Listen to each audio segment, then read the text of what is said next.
Hello, good evening. എല്ലാ പ്രേക്ഷകർക്കും prime ടൈമിലേക്ക് സ്വാഗതം. നിങ്ങൾക്കറിയുന്നത് പോലെ ഇന്ന് വൈകുന്നേരം മുഖ്യമന്ത്രിയുടെ വാർത്താ സമ്മേളനത്തിൽ വന്ന ചില കാര്യങ്ങൾ തന്നെയാണ് ഇന്നത്തെ ഏറ്റവും വലിയ വാർത്താ ശ്രദ്ധാ കേന്ദ്രമായി മാറിയത്. കേന്ദ്രം വിചിത്രമായ ന്യായീകരണങ്ങൾ നൽകി കേരളത്തിൻ്റെ വയനാട് ദുരന്തത്തിൻ്റെ ധനസഹായം താമസിപ്പിക്കുന്നു എന്ന രീതിയിൽ മുഖ്യമന്ത്രി ഇന്ന് ആക്ഷേപം ഉന്നയിച്ചു. മാത്രമല്ല, കേന്ദ്രമന്ത്രി അമിത്ഷാ ഉന്നയിച്ച പല കാര്യങ്ങളും വിചിത്രമായി തോന്നുന്നു മുഖ്യമന്ത്രി ഇന്ന് തുറന്നു പറഞ്ഞു. അപ്പോൾ പല വാർത്തകളും നമുക്ക് വാർത്താപ്പകൽ വന്നു, പലതും പരിശോധിക്കാനുണ്ട്. അപ്പോൾ നിങ്ങൾക്കേവർക്കും സ്വാഗതം. പ്രൈം ടൈം തുടങ്ങുകയാണ്.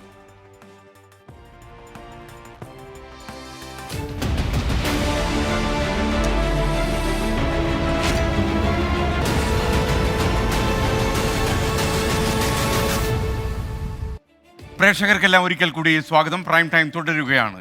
മുണ്ടക്കൈ ചൂരൽമല ഉരുൾപൊട്ടൽ ദുരന്തത്തിലെ സഹായത്തിൽ കേന്ദ്രത്തെ ഇന്ന് മുഖ്യമന്ത്രി കടന്നാക്രമിച്ചു. വിവരങ്ങൾ കൃത്യമായി കൈമാറിയിട്ടും കേന്ദ്ര ആഭ്യന്തരമന്ത്രി തെറ്റിദ്ധരിപ്പിക്കുന്നു. SDRFിൽ നിന്ന് തുക ചെലവഴിക്കുന്നതിൽ സംസ്ഥാനത്തിന് പരിമിതികളേറെ. വാസ്തവവിരുദ്ധമായ പ്രചാരണങ്ങൾക്കെതിരെ ജനങ്ങൾ ജാഗ്രത പാലിക്കണമെന്ന് മുഖ്യമന്ത്രി പിണറായി വിജയൻ ഇന്ന് വാർത്താ സമ്മേളനത്തിൽ. മുണ്ടക്കൈ ചൂരൽമല വിഷയത്തിൽ കേന്ദ്ര സർക്കാരിനെതിരെ രൂക്ഷ വിമർശനം ഉന്നയിച്ച മുഖ്യമന്ത്രി കേന്ദ്രം ഒളിച്ചോടാനാണ് ശ്രമിക്കുന്നതെന്ന് കുറ്റപ്പെടുത്തി. പ്രധാനമന്ത്രിയുടെ സന്ദർശനം കഴിഞ്ഞ് 100 ദിവസം കഴിഞ്ഞിട്ടും കേരളത്തിന് ₹1 പോലും നൽകിയില്ല. പ്രധാനമന്ത്രിയുടെ സന്ദർശനത്തിന് ശേഷം 100 ദിവസത്തിലധികമായി. മെമ്മോറാണ്ടം സമർപ്പിച്ചിട്ട് 3 മാസത്തിലധികമായി. ഇതിനിടയിൽ മറ്റു പല സംസ്ഥാനങ്ങൾക്കും രേഖാമൂലം ആവശ്യപ്പെടാതെ തന്നെ സഹായം നൽകിയിട്ടുണ്ട്. എന്നിട്ടും പ്രത്യേക ധനസഹായമായി ₹1 പോലും കേരളത്തിന് ഇതുവരെ ലഭിച്ചിട്ടില്ല. കേരളം വിശദമായ റിപ്പോർട്ട് നൽകിയില്ലെന്ന് പറഞ്ഞ് കേന്ദ്ര ആഭ്യന്തരമന്ത്രി അമിത്ഷാ ജനങ്ങളെയും പാർലമെന്റിനെയും തെറ്റിദ്ധരിപ്പിച്ചു. കേന്ദ്ര സർക്കാരിന് മെമ്മോറാണ്ടം നൽകാൻ വൈകിയിട്ടില്ല. ഈ റിപ്പോർട്ട് വൈകിയതുകൊണ്ടാണ് പ്രത്യേക പാക്കേജ് പ്രഖ്യാപിക്കാത്തത് എന്ന വിചിത്രവാദമാണ് കേന്ദ്ര ആഭ്യന്തരമന്ത്രി കേരളത്തിൽ നിന്നുള്ള MP-മാർക്കുള്ള മറുപടിയായി പറഞ്ഞിരിക്കുന്നത്. ഇത് ദുരന്ത മേഖലയിലെ ജനങ്ങളെ ദ്രോഹിക്കുന്ന നടപടിയാണ്. SDRFിൽ നിന്ന് തുക ചെലവഴിക്കുന്നതിൽ പരിമിതിയുണ്ട്. ഒരുമിച്ച് നിന്ന് കേന്ദ്രത്തെ ചോദ്യം ചെയ്യാൻ കഴിയണമെന്ന് പ്രതിപക്ഷത്തോട് മുഖ്യമന്ത്രി. ആ ഒരു ദുരുപദിഷ്ടമായ നിലപാട് ഉൾക്കൊള്ളാൻ നമുക്ക് കഴിയുന്നുണ്ടോ മറ്റു പലതിൻ്റെയും പേരിൽ? ഇതാണ് നാം ഗൗരവമായി കാണേണ്ട കാര്യം. അപ്പോൾ ഇത്തരം കാര്യങ്ങളെ ഒരു നാടെന്ന നിലക്ക് ഒന്നിച്ച് ചോദ്യം ചെയ്യാൻ സന്നദ്ധമാവുക എന്നതാണ് വേണ്ടത്. SDRF കണക്കുകൾ സമയബന്ധിതമായി സമർപ്പിക്കാത്തതിലെ ഹൈക്കോടതി വിമർശനങ്ങൾക്ക് കണക്കുകൾ തയ്യാറാക്കാൻ സമയം വേണമെന്ന് കോടതിയെ അറിയിച്ചിരുന്നുവെന്നായിരുന്നു മുഖ്യമന്ത്രിയുടെ മറുപടി. 24 തിരുവനന്തപുരം. മുണ്ടക്കൈ ചൂരൽമല ഉരുൾപൊട്ടൽ ദുരന്തത്തെക്കുറിച്ച് മുഖ്യമന്ത്രി പിണറായി വിജയൻ കള്ളം പറയുന്നുവെന്ന് മുൻ കേന്ദ്രമന്ത്രി പ്രകാശ് ജാവദേക്കർ ഇന്ന് 24നോട് പറഞ്ഞു. ദുരന്തമുണ്ടായി 100 ദിവസം കഴിഞ്ഞാണ് സംസ്ഥാനം മെമ്മോറാണ്ടം തന്നെ നൽകിയത്.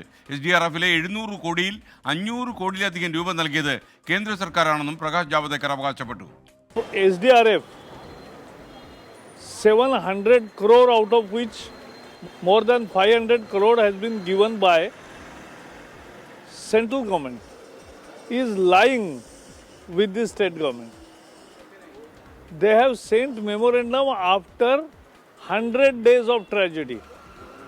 So delay on the part of state government. Then there is already from world over donations have come as for relief, CM's relief fund. He doesn't tell how much money has been collected and how they are going to use. So this is cheating the people, cheating Wayanad victims. Munambam ഭൂപ്രശ്നത്തിൽ UDF ജനങ്ങളെ കബളിപ്പിക്കുകയാണെന്നും പ്രകാശ് ജാവദേക്കർ ഇന്ന് കുറ്റപ്പെടുത്തി. 24 prime time breaking. UDF leader says that it is not Waqf land. Their partner IUML says that it is Waqf land. So they are cheating people.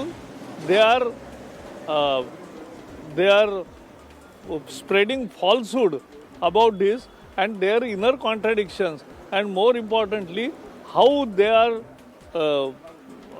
are cheating Kerala voters.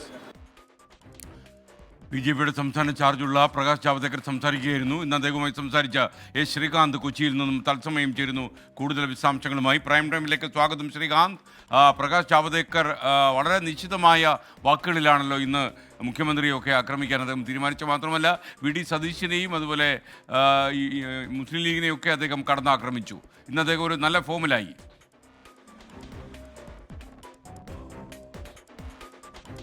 Good evening S K N. ഇത് 24-ന് മാത്രമായി അനുവദിച്ച അഭിമുഖമായിരുന്നു അദ്ദേഹത്തിന്റേത്.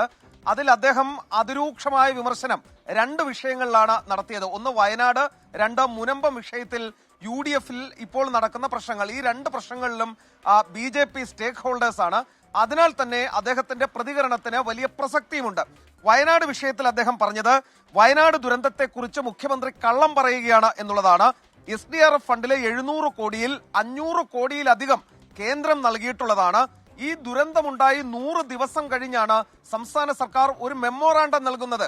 അത് തന്നെ മുഖ്യമന്ത്രി ഇന്ന് കള്ളമാണ് പറഞ്ഞത് എന്നുള്ള കാര്യം അദ്ദേഹം ആവർത്തിക്കുന്നു. CMDRF ഫണ്ടിലേക്ക് ഒരുപാട് തുക ഒഴുകിയെത്തിയിട്ടുണ്ട്. എന്നാൽ എത്ര രൂപ വന്നെന്നോ അത് എങ്ങനെ ചിലവഴിക്കുമെന്നോ മുഖ്യമന്ത്രി പറയാതെ അദ്ദേഹം വയനാട്ടുകാരെ വഞ്ചിക്കുകയാണ് എന്ന് തിരിച്ചടിച്ചിരിക്കുകയാണ് വയനാട് വിഷയത്തിൽ. അതായത് വരും ദിവസങ്ങളിലേക്കും ഈ വിവാദം കത്തിപ്പടരാനുള്ളത് BJPയുടെ പ്രഭാരി, നേരത്തെ കേന്ദ്രമന്ത്രി കൂടിയായ പ്രകാശ് ജാവ്ദേക്കർ പറഞ്ഞിട്ടുണ്ട് 24 വഴി.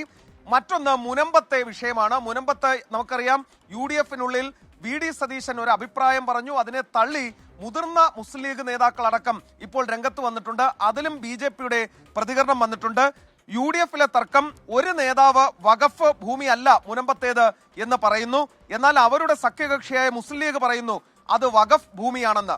UDF ആളുകളെ കബളിപ്പിക്കുകയാണെന്നും BJP കൊണ്ടുവരുന്ന വഖഫ് ബില്ല് എല്ലാ പ്രശ്നങ്ങൾക്കും പരിഹാരം കാണും എന്നുമാണ് പ്രകാശ് ജാവ്ദേക്കർ അവകാശപ്പെടുന്നത്. അതായത് മുനമ്പം വിഷയത്തിൽ ഇനിയൊരു ശാശ്വത പരിഹാരം ബില്ല് മാത്രമേ ഉള്ളൂ എന്നാണ് അദ്ദേഹം പറയുന്നത്. UDF-ലെ തർക്കത്തെ അദ്ദേഹം പരിഹസിക്കുകയും ചെയ്യുന്നു. പ്രതിപക്ഷ നേതാവിനെ പേരെടുത്ത് പറഞ്ഞുള്ള പരിഹാസമാണ് അദ്ദേഹം ഇപ്പോൾ നടത്തിയിരിക്കുന്നത്. ഈ 2 പ്രധാനപ്പെട്ട വിഷയങ്ങളിലും 24-ലൂടെ അദ്ദേഹത്തിന്റെ പ്രതികരണം ഇതാദ്യമായി വന്നിട്ടുണ്ട്. Thank you Sreekanth. മറ്റൊരു വാർത്തയിലേക്ക്. സംസ്ഥാനത്ത് ചെറുകിട ലോട്ടറി കച്ചവടക്കാരെ പ്രതിസന്ധിയിലാക്കി ഓൺലൈൻ ലോട്ടറി വിൽപ്പന സജീവമായി. ടിക്കറ്റുകളുടെ സ്കാൻ ചെയ്ത ചിത്രങ്ങളും നമ്പറുകളും സോഷ്യൽ മീഡിയയിലൂടെ പ്രദർശിപ്പിച്ചാണ് വിൽപ്പന നടക്കുന്നത്. 24 പ്രൈം ടൈം ബ്രേക്കിംഗ്. ഇത് ജനങ്ങളെ ശരിക്കും ചൂഷണം ചെയ്യുന്ന ഒരു സംഭവമായി ഓൺലൈൻ വ്യാപാരം മാറി. അവരുടെ കയ്യിൽ ചിലപ്പോൾ ലോട്ടറി ഈ പറയുന്നത്ര ലോട്ടറിയൊന്നും കാണത്തില്ല. അവർ ശരിക്കും ജനങ്ങളെ പടം കാണിച്ച് ഓൺലൈനിലൂടെ വ്യാപാരം നടത്തി, പിന്നെ അതുപോലെ തന്നെ ഗൂഗിൾ പേ വഴിയും ഒക്കെ വാട്സാപ്പ് വഴിയൊക്കെ പൈസ കൈപ്പറ്റുന്ന ഒരു രീതിയാണ് ഈ കേരളത്തിൽ ഓൺലൈൻ വ്യാപാരത്തിലൂടെ ലോട്ടറി മേഖലയിൽ ഇപ്പോൾ നടക്കുന്നത്. അപ്പോൾ അങ്ങനെയുള്ള ചൂഷിതർ കേരളത്തിൽ എല്ലായിടത്തും ഉണ്ട്. അവർക്ക് ശരിക്കും ഒരു കൂച്ചുവിലങ്ങിടേണ്ട സമയം അതിക്രമിച്ചിരിക്കുകയെന്നാണ് ഞങ്ങൾക്ക് ഈ അവസരത്തിൽ പറയാനുള്ളത്. രമണൻ പടനയിലാണ് സംസാരിച്ചത്. അതിനിടെ പരാതികൾ വിശദമായി പരിശോധിക്കുകയാണെന്നാണ് സംസ്ഥാന ലോട്ടറി വകുപ്പിന്റെ വിശദീകരണം. രാഹുൽ വിജയൻ കട്ടപ്പനയിൽ നിന്നും തത്സമയം ചേരുന്നു. Rahul Vijayan, good evening. Prime ടൈമിലേക്ക് സ്വാഗതം. എന്താണ് ഇതിന്റെ കൂടുതൽ വിവരങ്ങൾ?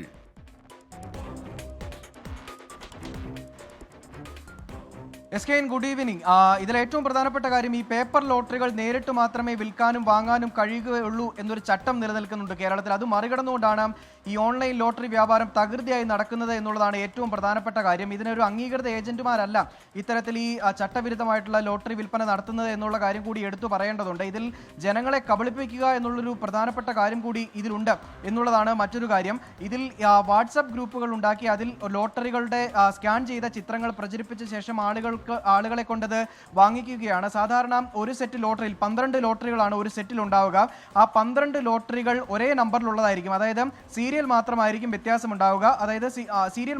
വ്യത്യാസമുണ്ടാവുക. ബാക്കി നമ്പറുകളെല്ലാം കൃത്യമായിരിക്കും. ഇങ്ങനെ 12 ലോട്ടറികളിൽ കൂടുതൽ, അതായത് ഏറ്റവും കൂടുതൽ സെറ്റ് ലോട്ടറികൾ എടുത്ത് അതിന് സമ്മാനം നേടുകയാണെങ്കിൽ വലിയൊരു തുക കൈക്കലാക്കാം എന്നൊരു പ്രത്യേകത അല്ലെങ്കിൽ അത്തരം ഒരു കാര്യങ്ങൾ പറഞ്ഞു വെച്ചുകൊണ്ടാണ് ഈ ഓൺലൈൻ വ്യാപാര ലോട്ടറി തകൃതിയായി നടക്കുന്നത് എന്നുള്ളതാണ് ഏറ്റവും പ്രധാനപ്പെട്ട കാര്യം. ഇതിൽ ജനങ്ങൾ വഞ്ചിതരാകുകയാണ്. സ്വാഭാവികമായിട്ടും ലോട്ടറി ഇരട്ടിപ്പ് അല്ലെങ്കിൽ ലോട്ടറി ഇരട്ടിച്ച് കാണിച്ചുകൊണ്ട് ഒരു ലോട്ടറിയെ ചിലപ്പോൾ കാണുകയുള്ളൂ, അത് ചിലപ്പോൾ 10 എണ്ണവും 50 എണ്ണവും 100 എണ്ണവും ഒക്കെ ഉണ്ട്, അതിൻ്റെ സെറ്റ് ഉണ്ട് എന്ന് പറഞ്ഞുകൊണ്ടാണ് ഈ വിൽപ്പന നടത്തുന്നത്. പ്രൈസ് അടിച്ചു കഴിഞ്ഞാൽ ഈ ലോട്ടറി വിൽക്കുന്ന ആളുകളെ പിന്നെ കാണാനേ കിട്ടില്ല. അവർ ഏതെങ്കിലും വഴിക്കൊക്കെ പിന്നീട് മുങ്ങുകയാണ് പതിവ്. പല തരത്തിലുള്ള പരാതികൾ ഇതുമായി ബന്ധപ്പെട്ട് ലോട്ടറി ഏജന്റുമാരും അതുപോലെ തന്നെ വ്യാപാരികളും ചെറുകിട വ്യാപാരികളും ലോട്ടറി വകുപ്പിന് നൽകിയിട്ടുണ്ട്. അതുമായി ബന്ധപ്പെട്ടുള്ള അന്വേഷണങ്ങൾ നടക്കുന്നു എന്നുള്ളതാണ് ലോട്ടറി വകുപ്പിന്റെ വിശദീകരണം. സാധാരണക്കാരായ ഒരുപാട് ലോട്ടറി വിൽപ്പനക്കാർ ഈ വിൽപ്പനയെ ആശ്രയിച്ച്, ലോട്ടറി കച്ചവടത്തെ ആശ്രയിച്ച് കഴിയുന്നവരാണ്. അവർക്കാണ് ഇത് ഏറ്റവും കൂടുതൽ തിരിച്ചടിയാകുന്നത്, പ്രതിസന്ധിയാകുന്നത്. അവരുടെ കച്ചവടം നിലയ്ക്കുന്ന ഒരു സ്ഥിതിയുണ്ട്. അവരുടെ കയ്യിൽ നിന്ന് ആളുകൾ ഈ ലോട്ടറി വാങ്ങാത്ത സ്ഥിതിയുണ്ട്. മാത്രമല്ല അവർക്ക് ആവശ്യത്തിനുള്ള ലോട്ടറികൾ കിട്ടുന്നില്ല എന്നുള്ള പരാതി പോലും ഈ ഘട്ടത്തിൽ ഉയരുന്നുണ്ട്.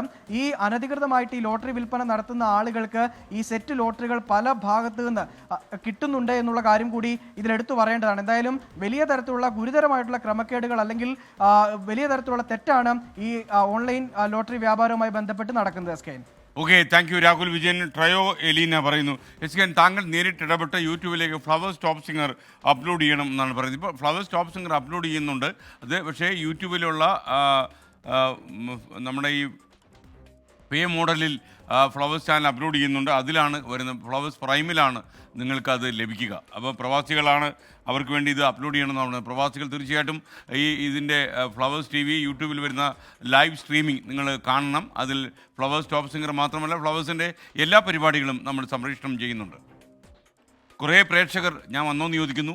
ചില ആൾക്കാർ ഗുഡ് ഈവനിങ് പറയുന്നു. വളരെ സന്തോഷം. കുറേ പ്രേക്ഷകർ ഇപ്പോൾ പുതിയതായി വന്നിട്ടുണ്ട് യൂട്യൂബിൽ. Thank you. Kozhikode Varakkal railway ഗേറ്റിന് സമീപം ട്രെയിൻ ഇടിച്ച് ഒരാൾ മരിച്ചു. ആളാരാണെന്ന് തിരിച്ചറിയാൻ കഴിഞ്ഞിട്ടില്ല.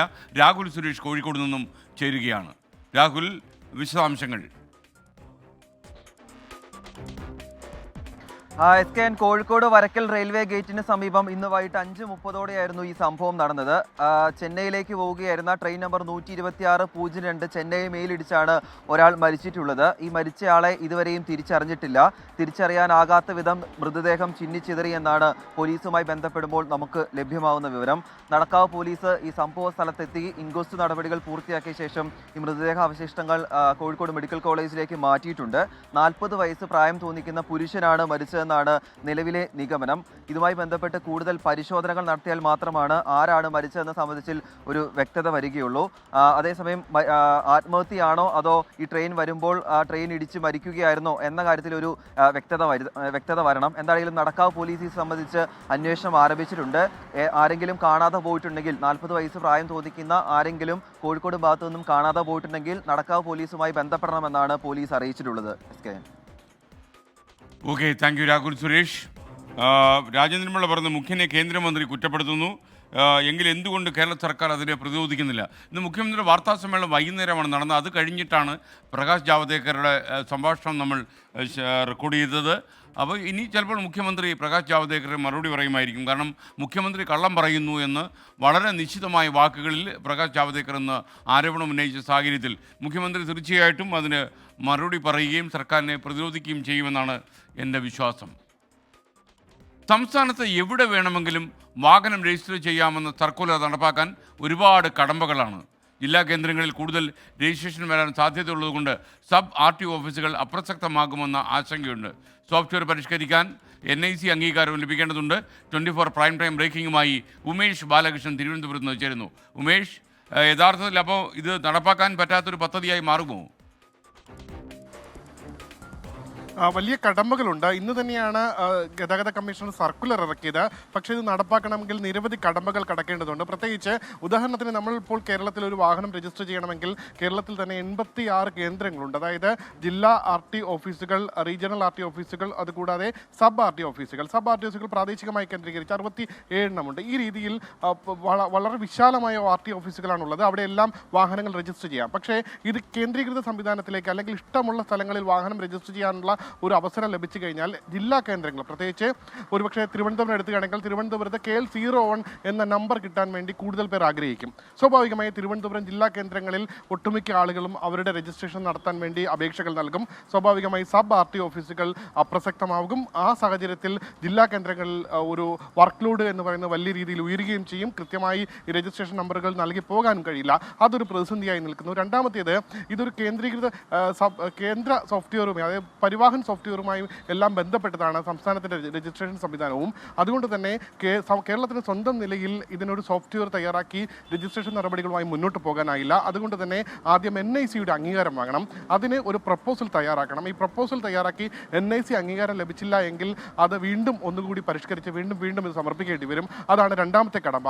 എന്തായാലും നിലവിൽ ആലോചന രാജ്യത്ത് BH മോഡൽ എന്ന ഒരു പ്രത്യേക നമ്പർ പ്ലേറ്റ് ക്രമീകരണങ്ങൾ ഏർപ്പെടുത്താൻ കേന്ദ്രം ഏർപ്പെടുത്തിയിട്ടുണ്ട്. സമാനമായ രീതിയിൽ ഒരു BH മാതൃകയിൽ കേരളത്തിൽ ഒരു പ്രത്യേക ശ്രേണിയിലുള്ള നമ്പർ പ്ലേറ്റുകൾ ക്രമീകരിക്കാൻ കഴിയുമോ, രജിസ്ട്രേഷൻ നടത്താൻ കഴിയുമോ എന്നുള്ള ആലോചനയെല്ലാം നടക്കുന്നുണ്ട്. പക്ഷേ കടമ്പകൾ വളരെ വലുതാണ്. വളരെ വേഗത്തിൽ ഇത് നടപ്പാക്കിയെടുക്കാൻ കഴിയില്ല. നിലവിൽ ഇപ്പോൾ സർക്കുലർ ഉണ്ടെങ്കിൽ പോലും നാളെയോ മറ്റന്നാളോ ഒന്നും ഈ ഏതെങ്കിലും സ്ഥലത്ത് പോയിട്ട് എനിക്ക് ഇവിടെ വാഹനം രജിസ്റ്റർ ചെയ്യണമെന്ന് പറഞ്ഞാൽ രജിസ്റ്റർ ചെയ്ത് കൊടുക്കാനുള്ള സാങ്കേതിക ക്രമീകരണങ്ങൾ ഇപ്പോഴും തയ്യാറായിട്ടില്ല.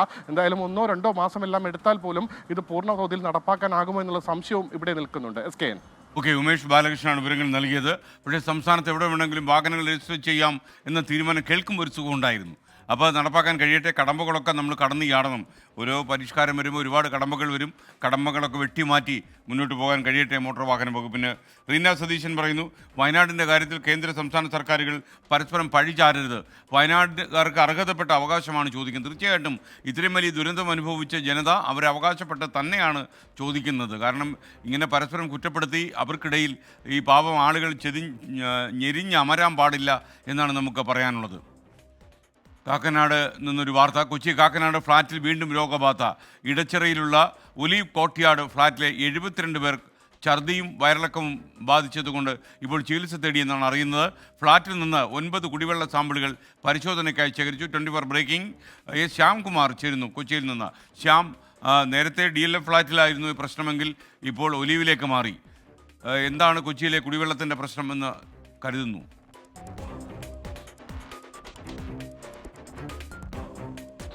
SKN പറഞ്ഞ പോലെ തന്നെ നേരത്തെ DLFിലായിരുന്നു ആ പ്രശ്നമെങ്കിൽ ഇപ്പോൾ ഇടച്ചിറയിലുള്ള ഒലിവ് കോർട്ട്യാർഡ് ഫ്ളാറ്റിലാണ് ഇതേ പ്രശ്നം ഉണ്ടായിരിക്കുന്നത്.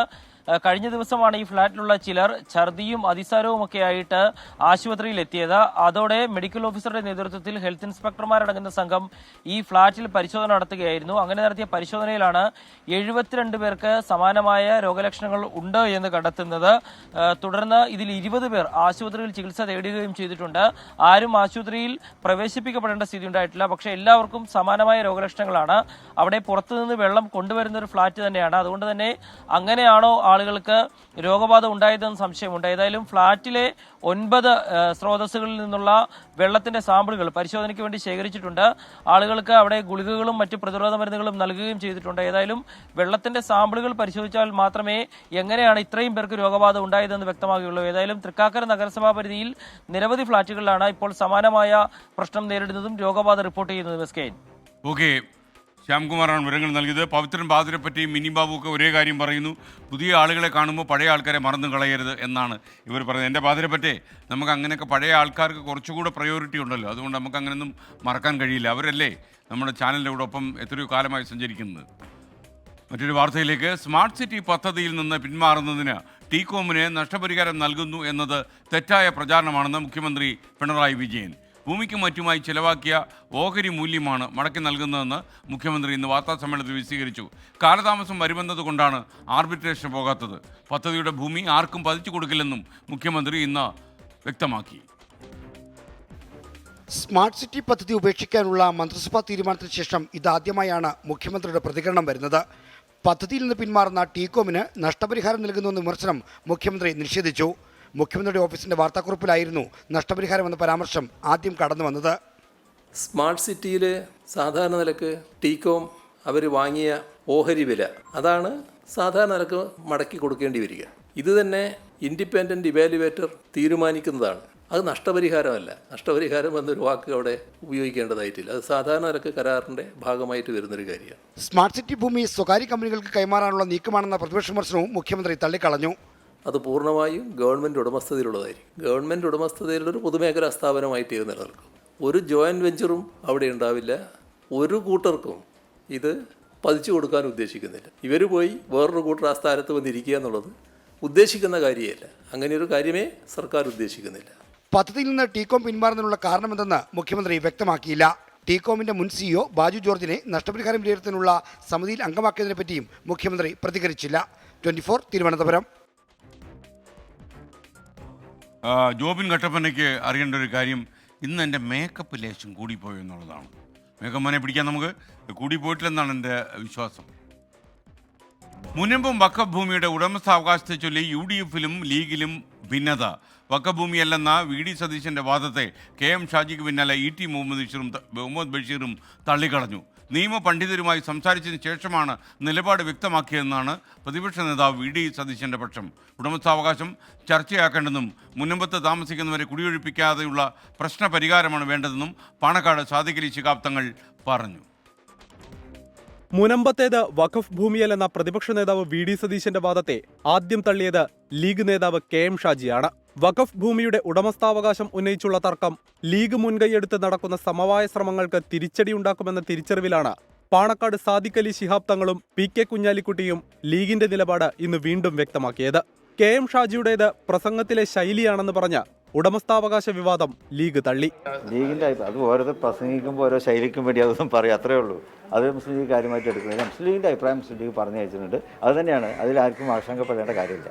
ഉടമസ്ഥാവകാശ തർക്കത്തിന് പ്രസക്തിയില്ലെന്ന് PK കുഞ്ഞാലിക്കുട്ടിയും വ്യക്തമാക്കി. പരസ്യമായ ആണ് അല്ല എന്നുള്ള ഒരു തർക്കം അത് BJPക്കും അതുപോലെ തന്നെ ഇത് തീർക്കാത്ത ഇടതുപക്ഷത്തിനൊക്കെ ഗുണം ചെയ്യുന്ന ഒരു അനാവശ്യമായ കോൺട്രവേഴ്സിയാണ് എന്നുള്ളതാണ്. ഇതിനു പിന്നാലെ ഡൽഹിയിൽ മാധ്യമങ്ങളെ കണ്ട ET മുഹമ്മദ് ബഷീർ പ്രതിപക്ഷ നേതാവിനെ തിരുത്തി. വഖഫ് ഭൂമിയാണെന്ന് അംഗീകരിച്ചുകൊണ്ടുള്ള സമവായ ചർച്ചയാണ് വേണ്ടതെന്നും ET വ്യക്തമാക്കി. ഇത് വഖഫ് ഭൂമി തന്നെയാണ്, അത് വഖഫ് ഭൂമി അല്ല എന്നുള്ള വാദം തെറ്റാണ്. മുസ്ലിം ലീഗ് ഒരു ഘട്ടത്തിലും ഇത് വഖഫ് സ്വത്തല്ല എന്ന് പറഞ്ഞിട്ടേയില്ല. നിയമപണ്ഡിതരോട് സംസാരിച്ചാണ് നിലപാട് വ്യക്തമാക്കിയതെന്ന പ്രതിപക്ഷ നേതാവ് VD സതീശൻ പ്രതികരിച്ചു. സംഘപരിവാറിന്റെ കെണിയിൽ ആരും വീഴരുതെന്നും പ്രതിപക്ഷ നേതാവിന്റെ മുന്നറിയിപ്പ്. ഈ പ്രശ്നങ്ങളെല്ലാം പരിഹരിക്കണമെങ്കിൽ ഈ വഖഫ് ബില്ല് കൊണ്ടുവന്നാലേ ഇത് പാസ്സായാലേ പരിഹരിക്കുള്ളൂ എന്നുള്ള സംഘപരിവാറിന്റെ ഒരു അജണ്ടയുണ്ട്. ആ അജണ്ടയിലേക്ക് എല്ലാവരും എത്തിക്കാൻ വേണ്ടിയിട്ട് അവർ ശ്രമിക്കുകയാണ്. ആ കെണിയിൽ എല്ലാവരും വീഴാതിരിക്കാൻ നോക്കുക, അത്രയല്ലേ. മുനമ്പം പ്രശ്നം പരിഹരിക്കാൻ സാദിഖ് അലി തങ്ങൾ നേരിട്ടിറങ്ങിയതിനു പിന്നാലെ ഉണ്ടായ വിവാദങ്ങളിൽ ലീഗ് നേതൃത്വത്തിന് അതൃപ്തിയുണ്ട്. വഖഫ് ഭൂമിയല്ലെന്ന് പ്രതിപക്ഷ നേതാവ് പറയുന്നതും അതിന് ലീഗ് നേതാക്കൾ പരസ്യമായി മറുപടി പറയുന്നതും വർഗീയ ശക്തികൾക്കാണ് ഗുണം ചെയ്യുകയെന്നാണ് നേതൃത്വത്തിന്റെ വിലയിരുത്തൽ. മുനമ്പത്തെ പ്രശ്നപരിഹാരത്തിന് ലീഗ് അനാവശ്യ വിട്ടുവീഴ്ച ചെയ്യുന്നുവെന്ന് ചില മുസ്ലിം സംഘടനകളും വിമർശിച്ചിരുന്നു. മുനമ്പം പ്രശ്നപരിഹാരം സർക്കാർ അനാവശ്യമായി വൈകിപ്പിക്കുകയാണെന്നാണ് പ്രതിപക്ഷ വിമർശനം. അതിനിടെയാണ് ഭൂമിയുടെ ഉടമസ്ഥാവകാശത്തെ ചൊല്ലി UDF-നകത്തുണ്ടായ ഭിന്നത പരസ്യമായത്. 24 മലപ്പുറം. മുനമ്പം വിവാദത്തിൽ പരസ്യ പ്രസ്താവന ലീഗ് വിലക്കുന്നു. ഭൂപ്രശ്നം രമ്യമായി സർക്കാർ പരിഹരിക്കണം എന്നതാണ് ലീഗിന്റെ നിലപാടെന്ന് സംസ്ഥാന അധ്യക്ഷൻ പാണക്കാട് സാദിഖ് അലി ശിഹാബ് തങ്ങൾ പറഞ്ഞു. മറ്റൊരു പ്രസംഗവും ലീഗിന്റെ അക്കൗണ്ടിൽ കൂട്ടേണ്ടെന്നും സാദിഖ് അലി ശിഹാബ് തങ്ങൾ. പരസ്യ പ്രസ്താവനകളൊന്നും ഈ വിഷയം മുസ്ലിം ലീഗിൻ്റെ ആളുകൾ നേതാക്കളിൽ നിന്നൊന്നും ഇനി ഉണ്ടാവാൻ പാടില്ല എന്ന് തന്നെയാണ് പറയാനുള്ളത്. നേരത്തെ തന്നെ തീരുമാനിച്ച് കഴിഞ്ഞിട്ടുള്ളതാണ് ലീഗിൻ്റെ തീരുമാനം എന്താണെന്ന്. അതുതന്നെയാണ് ലീഗിൻ്റെ തീരുമാനം, അതിലൊരു മാറ്റമില്ല. അത് മുനമ്പത്തെ ഇഷ്യൂസ് അത് ഗവൺമെൻറ് അത് പരിഹരിക്കണം എന്നുള്ളത് തന്നെയാണ്. അത് മുനമ്പം വിഷയമായാലും ഏത് വിഷയത്തിലായാലും മുസ്ലിം ലീഗ് സാമുദായിക സൗഹാർദ്ദത്തിനാണ് പ്രാധാന്യം കൊടുക്കുന്നത്. ഈ വിഷയത്തിലും അങ്ങനെ തന്നെയാണ്. അത് തന്നെയാണ് ലീഗിൻ്റെ നയം. അതല്ലാത്ത പ്രസംഗങ്ങളും മറ്റൊന്നും അത് ലീഗിൻ്റെ അക്കൗണ്ടിൽ നിങ്ങളാരും അത് പെടുത്തേണ്ടതില്ല. റോയൽ ഗാർഡൻസിൻ്റെ യൂട്യൂബ് സന്ദേശം. സാധാരണഗതിയിൽ നമ്മൾ ഈ പേര് നമുക്ക് വ്യക്തമായി പേര് മനസ്സിലാക്കാത്ത യൂട്യൂബിൽ സന്ദേശം അയക്കുന്നത് നമ്മൾ മറുപടി പറയില്ലെന്ന് തീരുമാനിച്ചാണ്. എന്നാലും വളരെ പ്രധാനപ്പെട്ട ഒരു ചോദ്യമായതുകൊണ്ടാണ് ഞാനിതിന് മറുപടി പറഞ്ഞത്. SK വയനാടിന് വേണ്ടി 24 ഫണ്ട് പിരിച്ച് എന്തായി? വയനാട് ജില്ലാ സമ്മേളനത്തിൽ വെച്ച് നമ്മളോട് ആവശ്യപ്പെട്ട എല്ലാ കാര്യവും നമ്മൾ വയനാട്ടിൽ ചെയ്തു കഴിഞ്ഞു. ഇനി 2-3 വീടുകളുടെ കാര്യമാണ് അവശേഷിക്കുന്നത്. അതിന് ഭൂമി അന്വേഷണത്തിലാണ്. ഭൂമി കൂടി കിട്ടിയാൽ വീടിൻ്റെ പണിയും ആരംഭിക്കും. അപ്പോൾ അതിലൊന്നും യാതൊരു കുറവും നമ്മൾ വരുത്തില്ല. മാത്രമല്ല എത്രയും പെട്ടെന്ന് ആ വീടുകൾ പണിഞ്ഞ് നൽകണം എന്നാണ് നമ്മൾ വയനാട്ടിൽ കമ്മിറ്റി ചെയ്തതുപോലെ തന്നെ ബാക്കിയുള്ള കാര്യങ്ങളെല്ലാം ചെയ്തു കഴിഞ്ഞു. ഇനി വീടിൻ്റെ കാര്യം മാത്രമേ ഉള്ളൂ. സ്ഥലം 2-3 സ്ഥലം നമ്മൾ നോക്കി വെച്ചിട്ടുണ്ട്. സ്ഥലം കിട്ടിയാലുടൻ അവിടെ വീട് പണി ആരംഭിക്കും. മുസ്ലിം ലീഗ് വിരുദ്ധപക്ഷം വിട്ടുനിന്നതോടെ സമസ്ത ലീഗ് സമവായ ചർച്ച പാളി. സമസ്തയിൽ 2 വിഭാഗങ്ങളില്ലെന്നും ചില അസൗകര്യം അറിയിച്ചതിനെ തുടർന്നാണ് ചർച്ച മാറ്റിയതെന്നും സമസ്ത അധ്യക്ഷൻ ജിഫ്രി മുത്തുക്കോയ തങ്ങൾ വ്യക്തമാക്കി. നേതൃത്വം വിളിച്ചാൽ ചർച്ചയ്ക്ക് വരാതിരിക്കുന്നത് ധിക്കാരമാണെന്ന സാദിഖ് അലി ശിഹാബ് തങ്ങളുടെ സമ്മർദ്ദ വാക്കുകളും ഫലം കണ്ടില്ല.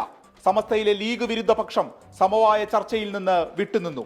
ഇതോടെ പ്രശ്നങ്ങൾ പരിഹരിക്കാൻ വിളിച്ചു ചേർത്ത ആദ്യ ചർച്ച തന്നെ പാളി. ജിഫ്രി മുത്തുക്കോയ തങ്ങൾ, സാദിഖ് അലി ശിഹാബ് തങ്ങൾ, MT അബ്ദുള്ള മുസല്ലിയാർ, PK കുഞ്ഞാലിക്കുട്ടി എന്നിവരുടെ നേതൃത്വത്തിലായിരുന്നു പ്രശ്നപരിഹാര ചർച്ച.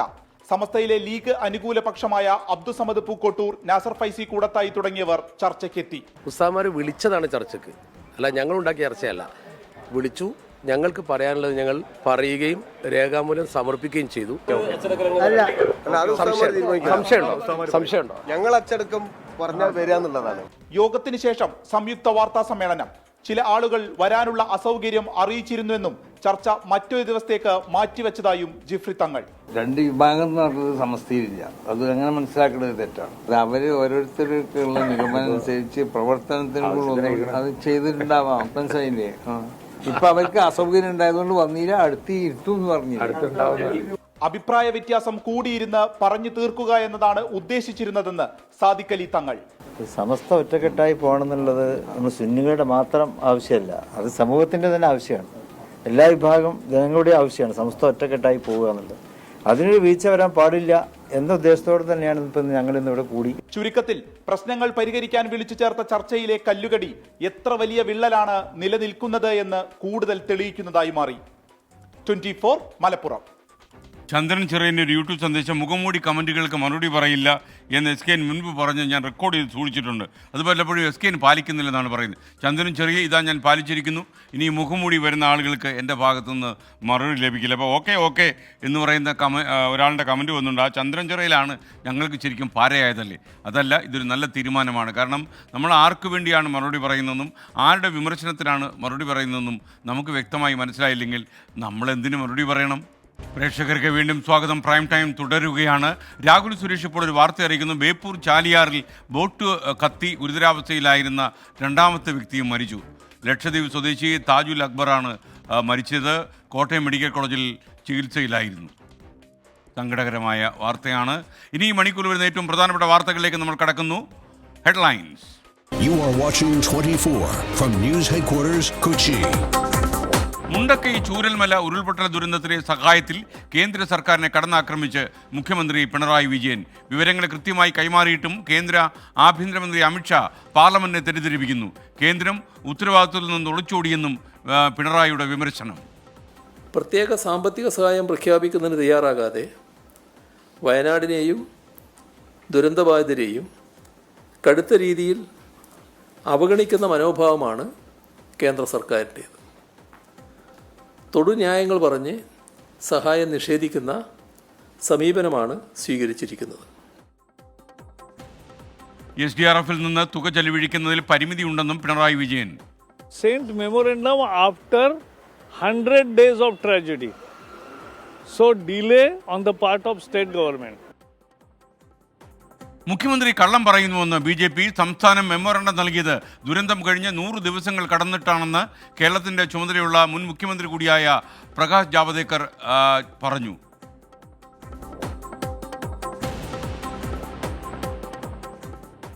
സ്മാർട്ട് സിറ്റി പദ്ധതി വിവാദത്തിൽ മൗനം വെടിഞ്ഞ മുഖ്യമന്ത്രി. ടീകോമിന് നൽകുന്നത് നഷ്ടപരിഹാരമല്ല, ഓഹരി വിലയെന്ന് പിണറായി വിജയൻ. അവർ വാങ്ങിയ ഓഹരി വില അതാണ് സാധാരണ നിരക്ക് മടക്കി കൊടുക്കേണ്ടി വരിക. അത് നഷ്ടപരിഹാരമല്ല. നഷ്ടപരിഹാരം എന്നൊരു വാക്ക് അവിടെ ഉപയോഗിക്കേണ്ടതായിട്ടില്ല. അത് സാധാരണ നിരക്ക് കരാറിൻ്റെ ഭാഗമായിട്ട് വരുന്നൊരു കാര്യമാണ്. സ്മാർട്ട് സിറ്റി പദ്ധതി മുടങ്ങില്ലെന്നും മുഖ്യമന്ത്രി പിണറായി വിജയൻ. ഭാവി കാര്യങ്ങൾ തീരുമാനിക്കാൻ വിദഗ്ധ സമിതി ചേരും. ടീകോമിൽ നിന്ന് സ്ഥലമേറ്റെടുത്ത് IT വികസനത്തിന് ഉപയോഗിക്കുമെന്നും മുഖ്യമന്ത്രിയുടെ വിശദീകരണം.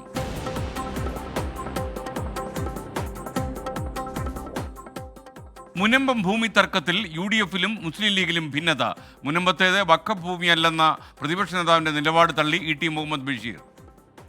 പ്രതിപക്ഷ നേതാവെന്നല്ല, ഞങ്ങൾക്കുള്ള സമീപന രീതി ഇതാണ്. ഇത് വഖഫ് ഭൂമി തന്നെയാണ്. സംഘപരിവാർ ആശയം കൊണ്ട് കെണിയിൽ ആരും വീണു പോകരുതെന്ന VD സതീശൻ. പച്ചവെള്ളത്തിന് തീ പിടിപ്പിക്കുന്ന വർഗീയതയാണ് ഉണ്ടാക്കാൻ പല കോണുകളിൽ നിന്ന് ശ്രമിക്കുന്നത്. നമ്മൾ അതിനോടെല്ലാം നമ്മൾ പ്രതികരിക്കാൻ പോയാൽ അത് വഷളാവും. വിവാദത്തിനിടെ പരസ്യ പ്രസ്താവന വിലക്കിയ മുസ്ലിം ലീഗ്. രേഖകൾ ആവശ്യപ്പെട്ട് വഖഫ് ബോർഡിനും ഫറൂഖ് കോളേജിനും ജുഡീഷ്യൽ കമ്മീഷന്റെ കത്ത്. സമസ്ത ലീഗ് സമവായ ചർച്ച പാളി. സമസ്തയിലെ ലീഗ് വിരുദ്ധ പക്ഷം സമവായ ചർച്ചയിൽ നിന്ന് വിട്ടുനിന്നു. സംശയമുണ്ടോ? ഞങ്ങൾ അച്ചടക്കം പറഞ്ഞാൽ വരികയെന്നുള്ളതാണ്. അച്ചടക്ക ലംഘനമെന്ന ലീഗിന്റെ അനുകൂല വിഭാഗം, സമസ്യയിൽ 2 വിഭാഗം ഇല്ലെന്ന് ജിഫ്രി മുത്തുക്കോയ തങ്ങൾ. അഭിപ്രായ വ്യത്യാസം പറഞ്ഞു തീർക്കുമെന്ന് പാണക്കാട് സാദിഖ് അലി ശിഹാബ് തങ്ങൾ. ഒരു രാജ്യം ഒരു തെരഞ്ഞെടുപ്പുമായി കേന്ദ്ര സർക്കാർ മുന്നോട്ട് പോകും. ബില്ല് ശീതകാല സമ്മേളനത്തിൽ അവതരിപ്പിക്കും. രാജ്യസഭാ ചെയർമാൻ ജഗദീപ് ധൻഖറിനെതിരെ അവിശ്വാസ പ്രമേയ നീക്കവുമായി പ്രതിപക്ഷം. ബഹളത്തെ തുടർന്ന് ലോക്സഭയും രാജ്യസഭയും ഇന്നത്തേക്ക് പിരിഞ്ഞു. ഗൗതം അദാനി വിഷയം ഉയർത്തിയ പ്രതിപക്ഷത്തെ രാഹുൽ ഗാന്ധി ജോർജ് സോറോസ് ബന്ധം ഉന്നയിച്ച് BJP ഇന്ന് നേരിട്ടു.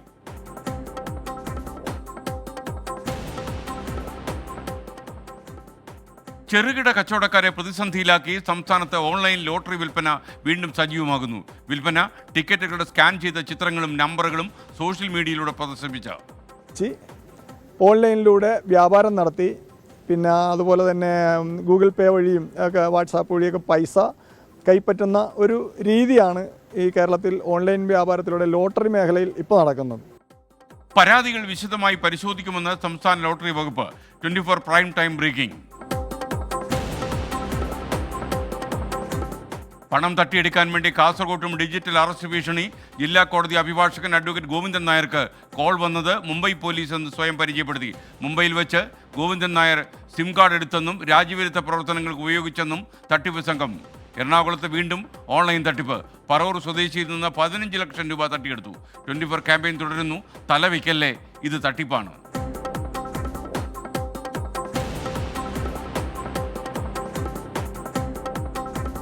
കണ്ണൂർ മാടായി കോളേജിലെ നിയമന വിവാദത്തിൽ MK രാഘവൻ MPക്കെതിരെ കോൺഗ്രസിൽ കലാപം. പഴയങ്ങാടിയിൽ MPയുടെ കോലം കത്തിച്ച് പ്രതിഷേധം.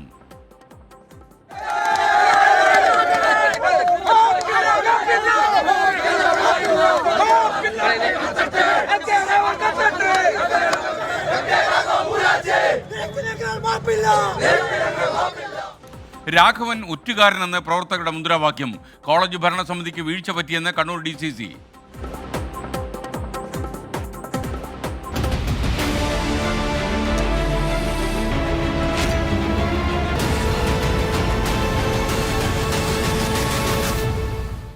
പ്രൈം ടൈം തുടരുന്നു. പത്തനംതിട്ടയിലെ നഴ്സിംഗ് വിദ്യാർത്ഥി അമ്മുവിൻ്റെ മരണത്തിൽ കോളേജ് പ്രിൻസിപ്പലിന് സ്ഥലമാറ്റം. ആരോപണ വിധേയരായ 3 പെൺകുട്ടികൾക്കും സസ്പെൻഷൻ.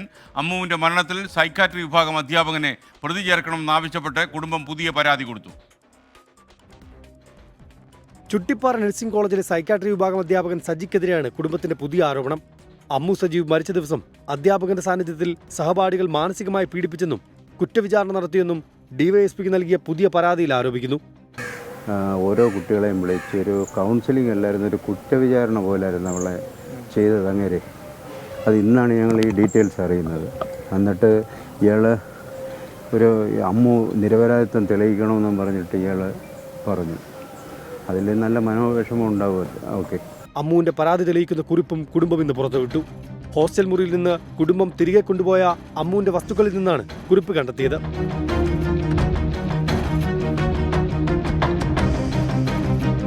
എന്നാൽ ആരോപണം അടിസ്ഥാനരഹിതമാണെന്നാണ് അധ്യാപകന്റെ വിശദീകരണം. വിവാദങ്ങൾക്കിടെ Chuttipara nursing college principal Abdul സലാമിന് സ്ഥലം മാറ്റി. പത്തനംതിട്ട ജില്ലയിൽ തന്നെ സീപാസിന് കീഴിലുള്ള സീതത്തോട് നഴ്സിംഗ് കോളേജിലേക്കാണ് മാറ്റം. എന്നാൽ പ്രിൻസിപ്പലിന്റെ സ്ഥലം മാറ്റം അച്ചടക്ക നടപടിയുടെ ഭാഗമല്ലെന്നാണ് സർവകലാശാലയുടെ വിശദീകരണം. അമ്മു സജീവിന്റെ മരണത്തിൽ ആത്മഹത്യാ പ്രേരണയ്ക്ക് അറസ്റ്റിലായ 3 വിദ്യാർത്ഥിനികളെ കോളേജിൽ നിന്ന് സസ്പെൻഡ് ചെയ്യുകയും ചെയ്തു. 24 പത്തനംതിട്ട. കാസർഗോഡ് കാഞ്ഞങ്ങാട് മൻസൂർ ആശുപത്രിയിലെ വിദ്യാർത്ഥി ആത്മഹത്യയ്ക്ക് ശ്രമിച്ച സംഭവത്തിൽ വാർഡനെ തൽക്കാലത്തേക്ക് മാറ്റി നിർത്തിയെന്ന് ഹോസ്പിറ്റൽ മാനേജ്മെന്റ്. ആഭ്യന്തര അന്വേഷണം നടക്കുന്നുണ്ടെന്നും ഇതിനുശേഷം തുടർ നടപടികൾ ഉണ്ടാകുമെന്നും ആശുപത്രിയുടെ മാനേജിംഗ് ഡയറക്ടർ ഷംസുദ്ദീൻ പറയുന്നു. കുട്ടികളുടെ ഭാഗത്ത് നിന്ന് അങ്ങനെ ഒരു പരാതി വന്നപ്പോൾ തീർച്ചയായും നമ്മൾ അതിനെക്കുറിച്ച് അന്വേഷിക്കാൻ വേണ്ടി അവരെ മാറ്റി നിർത്തിയിട്ടുണ്ട്. ഭാഗത്ത് തെറ്റ് സംഭവിച്ചിട്ടുണ്ടെങ്കിൽ തീർച്ചയായും അതിനുള്ള ശിക്ഷാവിധിയും അതിനുള്ള കംപ്ലൈൻറ്റുകളും ഉണ്ടാവും. കാസർഗോഡ് നിന്ന് അരുൺ പാറക്കൽ തത്സമയം ചേരുന്നു. അരുൺ, പ്രൈം ടൈമിലേക്ക് സ്വാഗതം. എന്താണ് ലേറ്റസ്റ്റ് അപ്ഡേറ്റ്?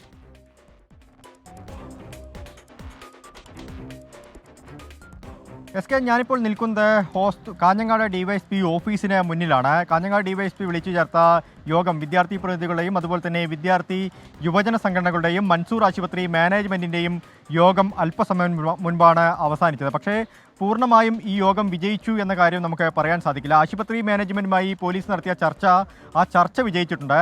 ഈ കുട്ടികളുടെ ആവശ്യങ്ങൾ പരിഗണിക്കാമെന്ന് ആശുപത്രി മാനേജ്മെൻറ്റ് അറിയിച്ചിട്ടുണ്ട്. പക്ഷേ ഈ കുട്ടികൾ ഉയർത്തിയ കാര്യം പരിഗണിച്ചുകൊണ്ട് കേസെടുക്കാൻ ഇതുവരെയും പോലീസ് തയ്യാറായിട്ടില്ല. ഇപ്പോഴാണ് വിദ്യാർത്ഥികൾ പരാതി എഴുതി നൽകുന്നുണ്ട്. ഇതുവരെ വിദ്യാർത്ഥികൾ ഉന്നയിച്ച ആരോപണങ്ങൾക്കൊന്നും തന്നെ പോലീസ് കേസെടുത്തിരുന്നില്ല. ഇപ്പോൾ പരാതി എഴുതി നൽകുന്നുണ്ട്. അവസാനമായി അവർ കേസെടുക്കാൻ വിദ്യാർത്ഥികൾ ആവശ്യപ്പെട്ടിട്ടുണ്ട്. അതുപോലെ തന്നെ വിദ്യാർത്ഥി യുവജന സംഘടനകളുടെ പ്രതിനിധികളും ഇന്നിപ്പോൾ ഈ ചർച്ചയിലുണ്ടായിരുന്നു. അവരൊക്കെ തന്നെ പറയുന്നത് ചർച്ച പരാജയമാണ്. ആശുപത്രി മാനേജ്മെന്റിനെ സംരക്ഷിക്കുന്നതിന് വേണ്ടിയുള്ള ഒരു ഒത്തുകളി ഇവിടെ ഉണ്ടെന്ന് ഈ ആരോപണങ്ങളൊക്കെ തന്നെ ഉയർന്നു വരുന്നുണ്ട്. എന്തായാലും വാർഡനെ താൽക്കാലികമായി തൽസ്ഥാനത്ത് നിന്ന് മാറ്റി എന്നാണ് ആശുപത്രി മാനേജ്മെന്റ് പറയുന്നത്. പക്ഷേ പ്രധാനപ്പെട്ട കാര്യം SKN, ഈ ആശുപത്രി മാനേജ്മെൻറ്റ് ഇങ്ങനെയൊരു ആത്മഹത്യാ ശ്രമം അവിടെ നടന്നിട്ട് ഈ വാർഡിനെതിരെ ഒരു പരാതി നൽകാൻ ഇതുവരെയും തയ്യാറാകുന്നില്ല എന്നുള്ളതാണ്.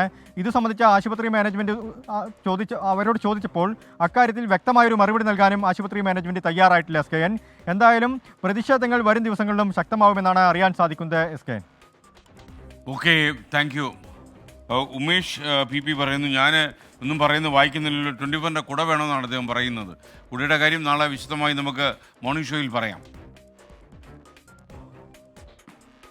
മറ്റൊരു വാർത്തയിലേക്ക്. മൂന്നാർ കല്ലാർ മാലിന്യ പ്ലാന്റിൽ വീണ്ടും കാട്ടാനെത്തി. RRT സംഘം പടക്കം പൊട്ടിച്ച് കാട്ടാനെ തുരത്തി. കാട്ടാന എത്തിയതിൻ്റെ ദൃശ്യങ്ങൾ 24-ന് കിട്ടി. അത് കണ്ടോളൂ പ്രേക്ഷകർ.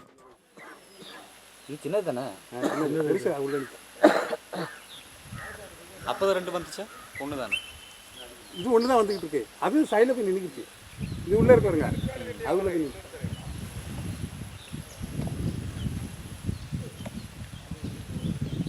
രാഹുൽ വിജയൻ കട്ടപ്പനയിൽ ചേരുന്നു. രാഹുൽ വിജയൻ പ്രൈം ടൈമിലേക്ക് സ്വാഗതം. രാഹുൽ, ഇത് നമ്മുടെ പടയപ്പല്ലെന്ന് തോന്നുന്നല്ലോ.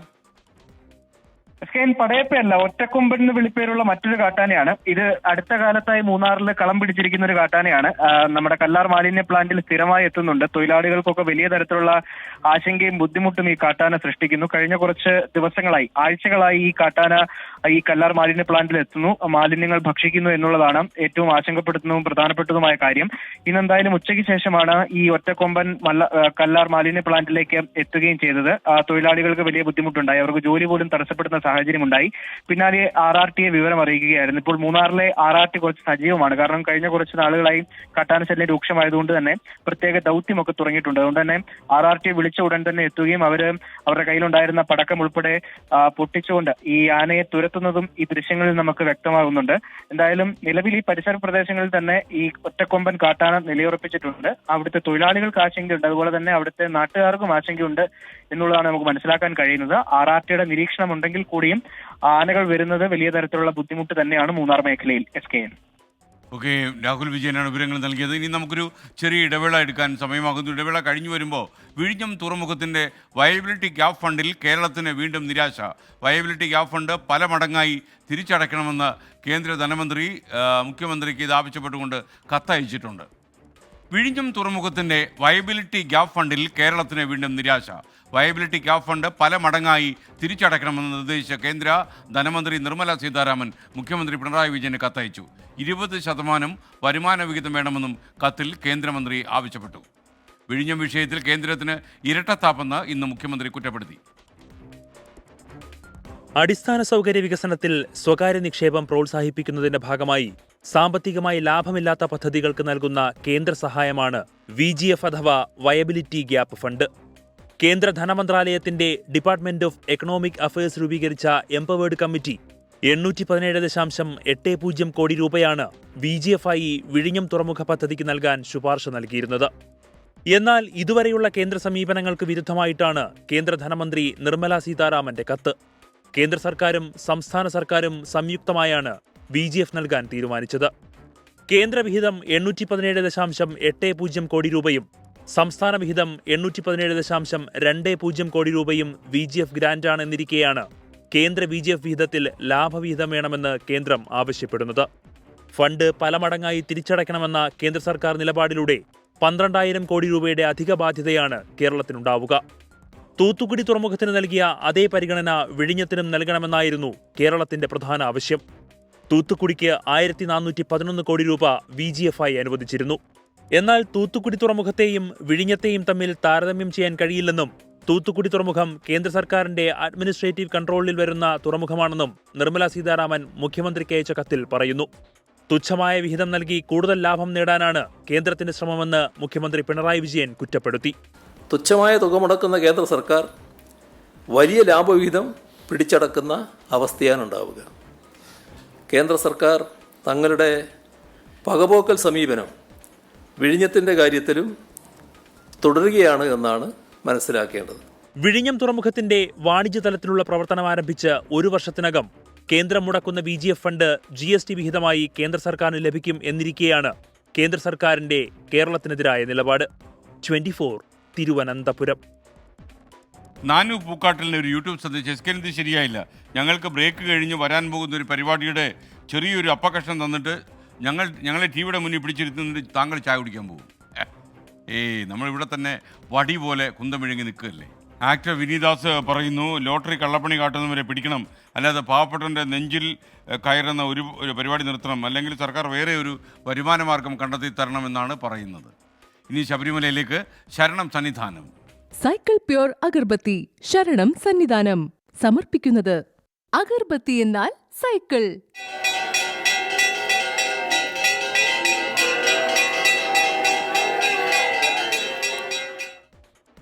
ശബരിമലയിൽ തീർത്ഥാടന തിരക്ക് വീണ്ടും വർദ്ധിക്കുന്നു.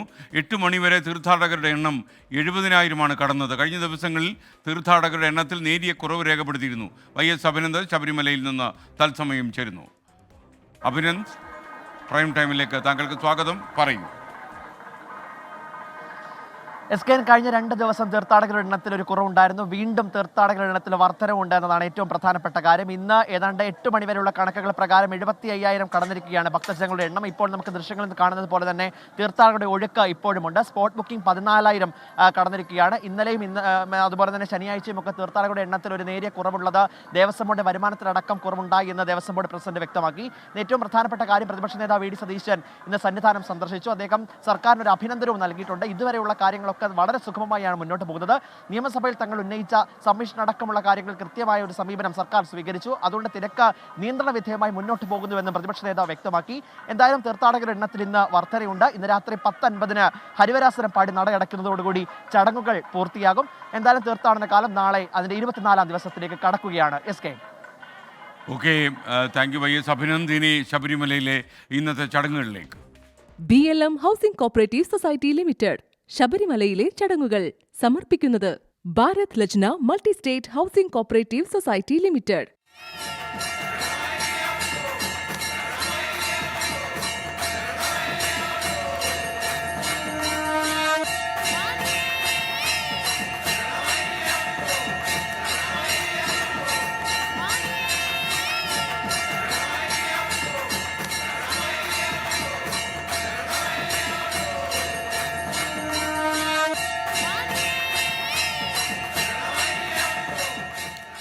ഇപ്പോൾ കാസർഗോഡ് ആത്മഹത്യക്ക് ശ്രമിച്ച നഴ്സിംഗ് വിദ്യാർത്ഥിനിയുടെ കൂട്ടുകാരികൾ മാധ്യമങ്ങളെ കാണുന്നു. എൻ്റെ തത്സമയം വീട്ടിൽ വിളിക്കാൻ പറ്റാത്ത കുറച്ച് പ്രശ്നം ഉണ്ടായിരുന്നു. ആഴ്ചയിൽ ഒരിക്കലേ വീട്ടിൽ വിളിക്കാൻ പറ്റത്തുള്ളൂ. അപ്പോൾ ഹോസ്റ്റലിൽ ഫോൺ അലൗഡ് ആയിരുന്നില്ല. ഇപ്പം അവർ ഒരു ദിവസം ഇടവിട്ട് ഞങ്ങൾക്ക് ഫോൺ അലൗ ചെയ്ത് തരാമെന്ന് പറഞ്ഞിട്ടുണ്ട്. പിന്നെ ബാക്കി എന്ത് കാര്യങ്ങളാണ് വേണ്ടി സംസാരിക്കാൻ ഞങ്ങൾ മെയിനായിട്ട് വന്നതിന്റെ കംപ്ലൈന്റ് കൊടുത്തു. അവർ കംപ്ലൈന്റ് എടുത്തിട്ടുണ്ട്. അതിന്റെ റെസിപ്റ്റ് ഞങ്ങൾക്ക് നാളെ രാവിലെ കൊണ്ടുതരാമെന്നും പറഞ്ഞിട്ടുണ്ട്. അവർ ഉറപ്പ് തന്നിട്ടുണ്ട്. ഞങ്ങൾ പറഞ്ഞേക്കുന്നത് വാർഡൻ ഞങ്ങൾക്ക് സംശയമുണ്ട്, അപ്പോൾ അതിന്റെ പേരിൽ ഇതെടുക്കണം എന്നാണ് പറഞ്ഞേക്കുന്നത്. അപ്പോൾ അവരത് എടുക്കാമെന്നും പറഞ്ഞിട്ടുണ്ട്. അവർ അതിന്റെ പേര് അന്വേഷണം നാളെ നമ്മൾ ഇത്രയും പേരും നാളെ ആ കുട്ടീനെ കാണാൻ വേണ്ടിയിട്ട് പോകുന്നത്. ഒരു 10 മണിയാകുമ്പോഴത്തേക്കും ഈ വന്ന എല്ലാ 8 പേർക്കും പ്രസന്റ് കണ്ടീഷൻ നമ്മൾ അറിയിച്ചു തരാമെന്ന് പറഞ്ഞിട്ടുണ്ട്. അതെ, ഇപ്പോഴത്തെ കണ്ടീഷൻ എന്ന് പറയുമ്പോൾ കുട്ടി ചെറുങ്ങനെ ഫീഡ് അങ്ങനെ രീതിയിൽ ഡയലേറ്റ് ആയിട്ടുണ്ട്. പിന്നെ ചെറുതായിട്ട് ഫ്ലൂയിഡ് എടുക്കുന്നുണ്ടെന്നാണ് പറഞ്ഞത്. ട്യൂബ് വഴി ഫ്ലൂയിഡ് എടുക്കുന്നുണ്ടെന്നാണ് പറഞ്ഞത്. ഇത്രയും ദിവസം ഒന്നും ഒരു അറിവ് ഞങ്ങൾക്ക് കിട്ടിയിട്ടുണ്ടായിരുന്നില്ല. ഇപ്പം ഞങ്ങൾ നാളെ പോവുകയാണ്. ഞങ്ങൾക്ക് ഒന്നെങ്കിൽ ഡോക്ടറായിട്ട് സംസാരിച്ചിട്ട് ഞങ്ങൾക്ക് പൂർണ്ണമായിട്ട് ബോധ്യപ്പെടണം ഈ പറഞ്ഞതൊക്കെ സത്യമാണോ എന്ന്. അതിനുവേണ്ടിയാണ് നാളെ ഞങ്ങളെ 8 പേരെയും നാളെ കൊണ്ടുപോകണമെന്ന് ഞങ്ങളൊരു ആവശ്യം മുന്നോട്ട് വെച്ചത്.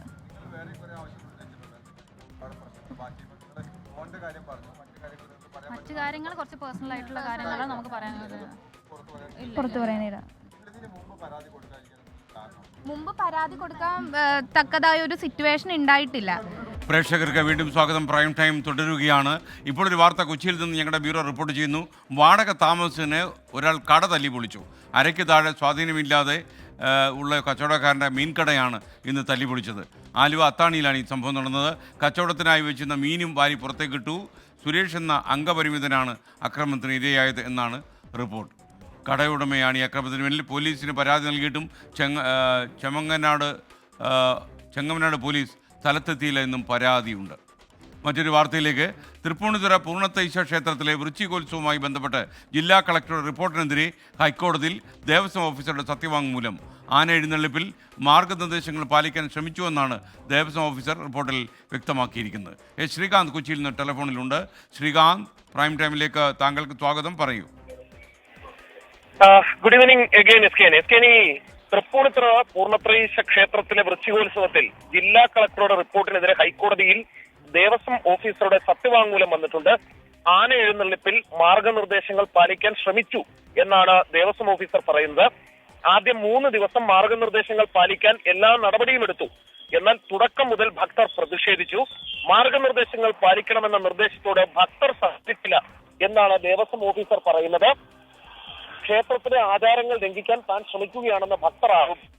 തൃക്കേട്ട ദിനത്തിൽ കനത്ത മഴയത്തും വലിയ തിരക്കാണ് അനുഭവപ്പെട്ടത്. അപകടങ്ങൾ ഒഴിവാക്കാനാണ് ആനയെ പന്തലിലേക്ക് മാറ്റി നിർത്തിയത് എന്നും പറയുന്നുണ്ട്. മാർഗനിർദ്ദേശങ്ങൾ ലംഘിക്കാൻ ഉദ്ദേശിച്ചിരുന്നില്ല എന്നും അദ്ദേഹം പറയുന്നു. ഈ കേസ് നാളെ കോടതിയുടെ പരിഗണനയിൽ വരും. ഈ ദേവസ്വത്തോട് കോടതി എന്ത് നിലപാട് സ്വീകരിക്കും എന്നുള്ളത് പ്രസക്തമാണ്. വരുന്ന പൂരങ്ങൾക്കും ഉത്സവങ്ങൾക്കും കോടതി നിലപാട് ബാധകമാവുകയും ചെയ്യും. Okay, thank you Sreekanth. ഇനി ഇന്നത്തെ വാർത്താപ്പകലിൽ വാർത്താ ചാനലുകൾ കാണാൻ കഴിയാതെ പോയവർക്കും വാർത്താപ്പകലിലെ വാർത്തകൾ അറിയാൻ താല്പര്യമുള്ളവർക്കുമായിട്ട് പകൽ സംഭവിച്ച വാർത്തകളിലേക്ക്. വാർത്താപ്പകൽ.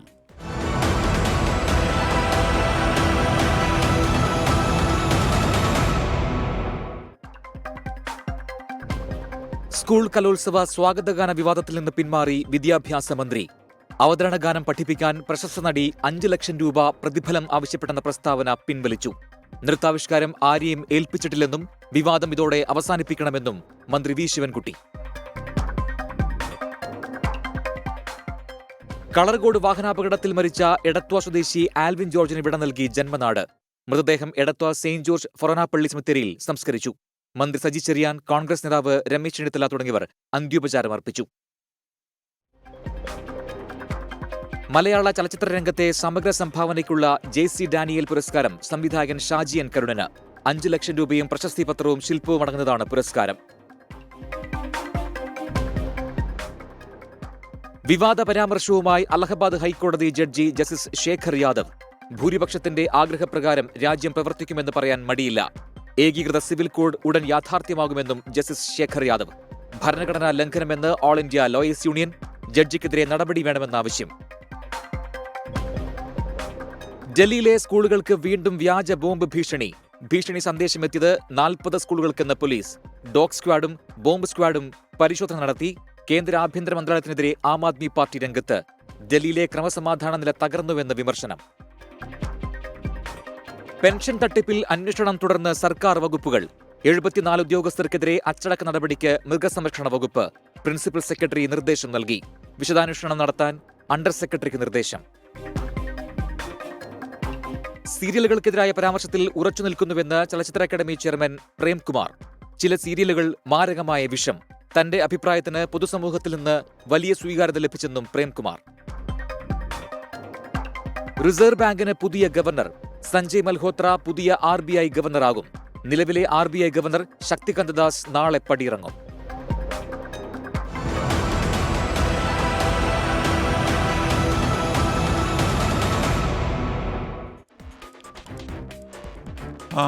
വീണ്ടും സ്വാഗതം. മറ്റു വാർത്തകളിലേക്ക്. 24 ക്യാമ്പയിൻ തുടരുകയാണ്.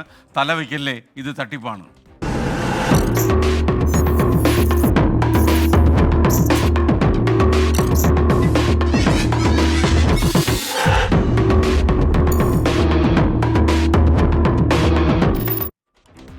എറണാകുളത്ത് വീണ്ടും ഓൺലൈൻ തട്ടിപ്പ്. പറവൂർ സ്വദേശിയിൽ നിന്ന് 15 ലക്ഷം രൂപ തട്ടിയെടുത്തു. 2 കോടി രൂപയുടെ പൗണ്ട് അയച്ചിട്ടുണ്ടെന്ന് വിശ്വസിപ്പിച്ചായിരുന്നു ഈ തട്ടിപ്പ് നടത്തിയത്. 24 പ്രൈം ടൈം ബ്രേക്കിംഗ് ശ്യാംകുമാർ കൊച്ചിയിൽ നിന്ന് ചേരുന്നു. ശ്യാം, യഥാർത്ഥത്തിൽ ഈ തട്ടിപ്പിൻ്റെ കഥകൾ 24 വഴി പുറത്തു വരാൻ തുടങ്ങിയതോടെ പുതിയ പരാതികൾ വരുന്നല്ലോ. ഇതുവരെ ആൾക്കാർ മാനഭയം കൊണ്ട് പുറത്ത് പറയാതിരുന്നതാണോ?